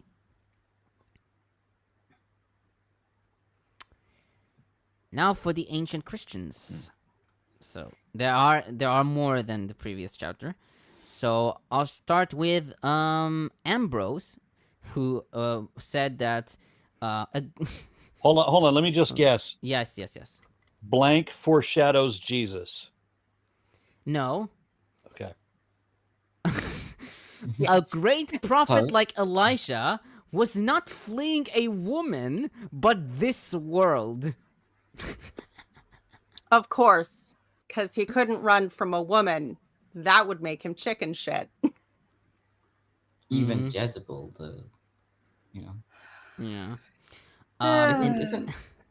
I saw something recently about Christians who decided to bring back exorcism, and some of them have this whole like catalog of demons that possess people, and they're like, the demon of gay sex is Asmodeus for some reason, and Lilith is the demoness of lesbian sex. I think, I don't remember. And there's a whole bunch of No, They have their own DSM-5, except the D stands for demon. Well, yeah, but I'm just saying Lilith had like sex with male demons and a bunch of babies. Don't know. Oh, so I yes. think it's Demon it's- Sex Manual or something. It's all based Yeah, on Demon very, Sex very Manual, good nice. sources. It's all based on very good sources. The people that he exorcised said that they were that demon, and that was their job. Oh. And you One of can the always many trust the tactics of demon. Christianity to evangelize is to scare people, and that there is this spiritual warfare happening that you need protection for. Yeah, Very- You need protection really weird. from it, yes. Mhm. It really is true. Oh my God, Mark, did you read the A Peretti spiritual Darkness books condom. when you were younger? No. Oh my God. Oh my God. Okay. The fantasy of spiritual warfare has always been a major selling point, as Mark said. But in was it the 80s or 90s? I don't know. I didn't read them when they first come out because I was too young. But Frank Peretti wrote these books all about spiritual warfare, and they had the angels and demons and normal people going about their thing, and it was all about how this cult people were subtly influencing things, and the demons would give them power to persuade people or glam them or suck the energy out of them. It wasn't supposed to be subtle. And the demons, and they fight with swords in the background, and then they when the saints cast them out with the magic words, then that's the winning blow. And it became this huge thing in Christian culture several times, where LARPing, basically, you're just LARPing, that there's this magic fight going on all around you. And but you have to think it's real and involve everyone else, which is gross. Just LARP with your friends on your own and leave the rest of us out of it. Yeah, just to give a bit of word of caution, and when you bring up demons in a sexual context, I mean, I wouldn't want to build a life with a demon, but a weekend sounds like awesome kind of experience. However, I have had the one that Lilith just described, where all they do is just suck the life and energy out of you. I've had that one. Mhm. Well, the Oh, reason why I brought this up is nice because husband. they seem to have brought Jezebel in. I think mentioned there was at least a couple of characters that were like, "Oh, this is the name of the demon." Like, well, Baal isn't a demon, or but I think Jezebel was one of them.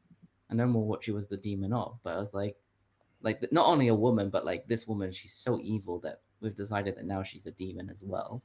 I've heard of like yeah. the spirit of Jezebel, not that Oh. she herself became a demon, but that, you know, Right.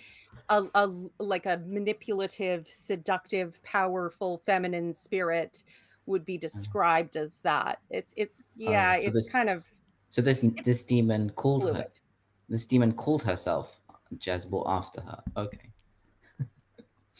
Could be. It's I still have more stupid. Christians. Yeah, sorry, more Yes, Christians. more Christians. Unfortunately. Yeah. Ephraim wrote that the bread baked in the ashes, which the angel offers to Elijah, signifies the toils of penitence. What? Oh, for fuck's Yes. sake! hmm Does toils and coals sound similar? I don't know. Ephraim wrote that the earthquake and fire kindled by the strong winds prefigure the type of the dreadful signs that will precede the final day of judgment. Of course. No, it's Naturally. completely wrong. No, it prefigured Palisades this week. Oh God. Uh-huh. Yeah, it would be more appropriate. Was it LA had a fire like a long time ago, and people started calling up the police to report a UFO because they saw the Milky Way. Oh. That LA? Yeah, That's yeah, where it that was I forget where that was, but yeah, Maybe they San had a Francisco. power outage, and Yeah. they were like, "Oh my god!" Like they reported like something weird happening in the sky, but yeah, it was just the Milky Way. They Yeah, they I were seeing the remember- fucking stars for the first time. Yeah, I remember living in Los Angeles as a kid, and I actually heard it's been made into a joke, but I've heard people say, "Look at the stars. There must be dozens of them." Oh my God. Mm. Ah, Oh, was you it just mean a power dozens outage? It wasn't after a fire? of Okay. Yeah, it was just a power Oh outage, yeah. God. Okay. Okay. Well, I mean, it could have been caused by a fire, but then that. Yeah. I Yeah, do know pretty cool. somebody who saw the Northern Lights and thought that was a UFO. They described it as a cloud that glowed green in the dark. Sounds like a UFO for sure. A Yeah. I cloud. saw. Green Very, people. very similar. I mean, It I is- can understand it because I saw something I never seen before, and I was like, "What is this?" It looks like a weird, like an oil spill in the sky. And apparently, there's a thing called what's the word for like a pearl? More or less like a pearly cloud, and it was like kind of circular shaped. Very cool. There are certain clouds that look kind of like traditional UFOs that they have. Yeah. Yeah, that's a different one. It didn't That's look a like a different UFO. one, yeah. It looked like a circle in the sky, and it was like pinky and yellow. It was very interesting. I got a photo of it. But Very it pretty was sounding. Yeah. I have more. Yay! So Nieces Ephraim and- again. Yeah. Ephraim again wrote that Yeah. Elisha is a type of the apostles, and the mantle of Elijah signifies the gifts of the Spirit which the apostles received. See? It's just like Jesus Actually, getting his hold on. followers. He just tags them duck, duck, goose, and then runs away, and they all chase after like little Here, ducklings. what was sorry, what was that Yeah, quote? Nicrius. Yeah. The It's not a quote; it's a summary. But okay. Well, who but was he writes who's it's the person? Ephraim the Okay. Syrian on the first book of Kings, 1919. Yeah. Okay, I'm gonna try to look that up because I think that calling him like a type of prophet Yeah, he writes, with his mantle, Elijah took Elisha from farming to prophesying. From the symbolic point of view, Elisha represents the type of the apostles to whom our Lord said in the gospel, so stay here in the city of Jerusalem until you have been clothed with power from high, in Luke 24:49. Sure. Therefore, the mantle of Elijah signified the gifts of the Spirit which the apostles would receive. Okay. Like what? Like speaking in tongues and healing? Yeah, and prophecy and gifts of words of knowledge and all the other gifts of the Spirit, right? Don't ask me. And finally, John the Monk, who is an author of a series of odes in honor of Elisha, who has been identified by scholars with John of Damascus, circa 660 through 750. He writes that the call of Elisha came directly from Christ, who understood his natural inclination to goodness. Yep. Natural inclination to goodness. That's what we call men who kill children for laughing at them. Yes. Yeah. Yeah, and that's it. Wow. Christ is a terrible judge of character. Oh, you're muted, Aaron. I'm going to guess that we are not going to jump over to 1 Kings the 20th. No. I blame you. Me? Not You're the you. one with all the sidetracking today. Oh, it was me with the sidetracking. Okay, Miss West Huff stuff. All the odd references to math. That's the problem. All right. No disrespect, Toman. I mean that sincerely.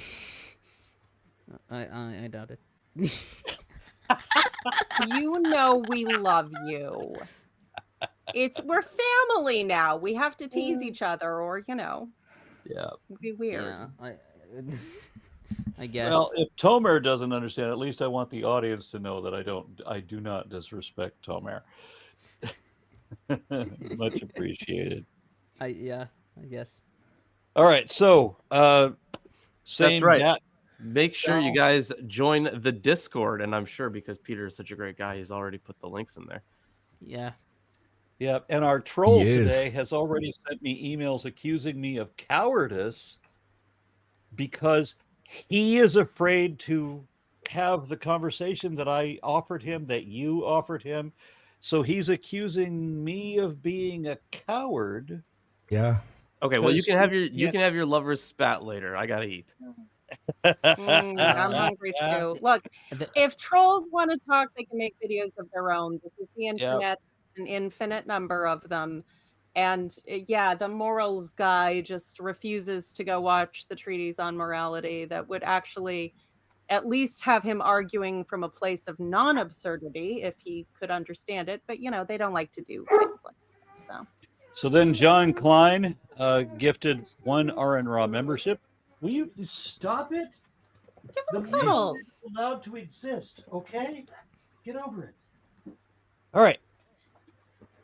Eliyahu Bonham says, I guess. In Luke, it talks about Jesus being dedicated on the 8th day. He wasn't sacrificed there. Does that clarify the Exodus passage about supposed child sacrifice? It wouldn't. I can check Durrell's. But arguments have been made both ways on that one. I'd go back to our episode on that because it's whether or not this was, a holdover from child sacrifice of previous times and yada yada yada is it's an open and complex question. All right. Well, like Lawrence, I got to go eat. So food next week. Good. Yes. See y'all.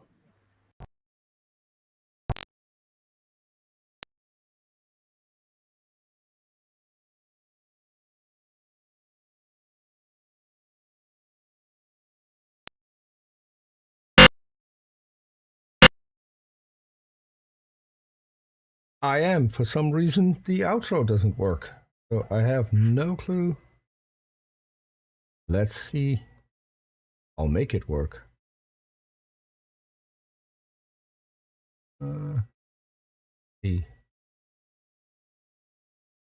That's exactly what I'm doing right now.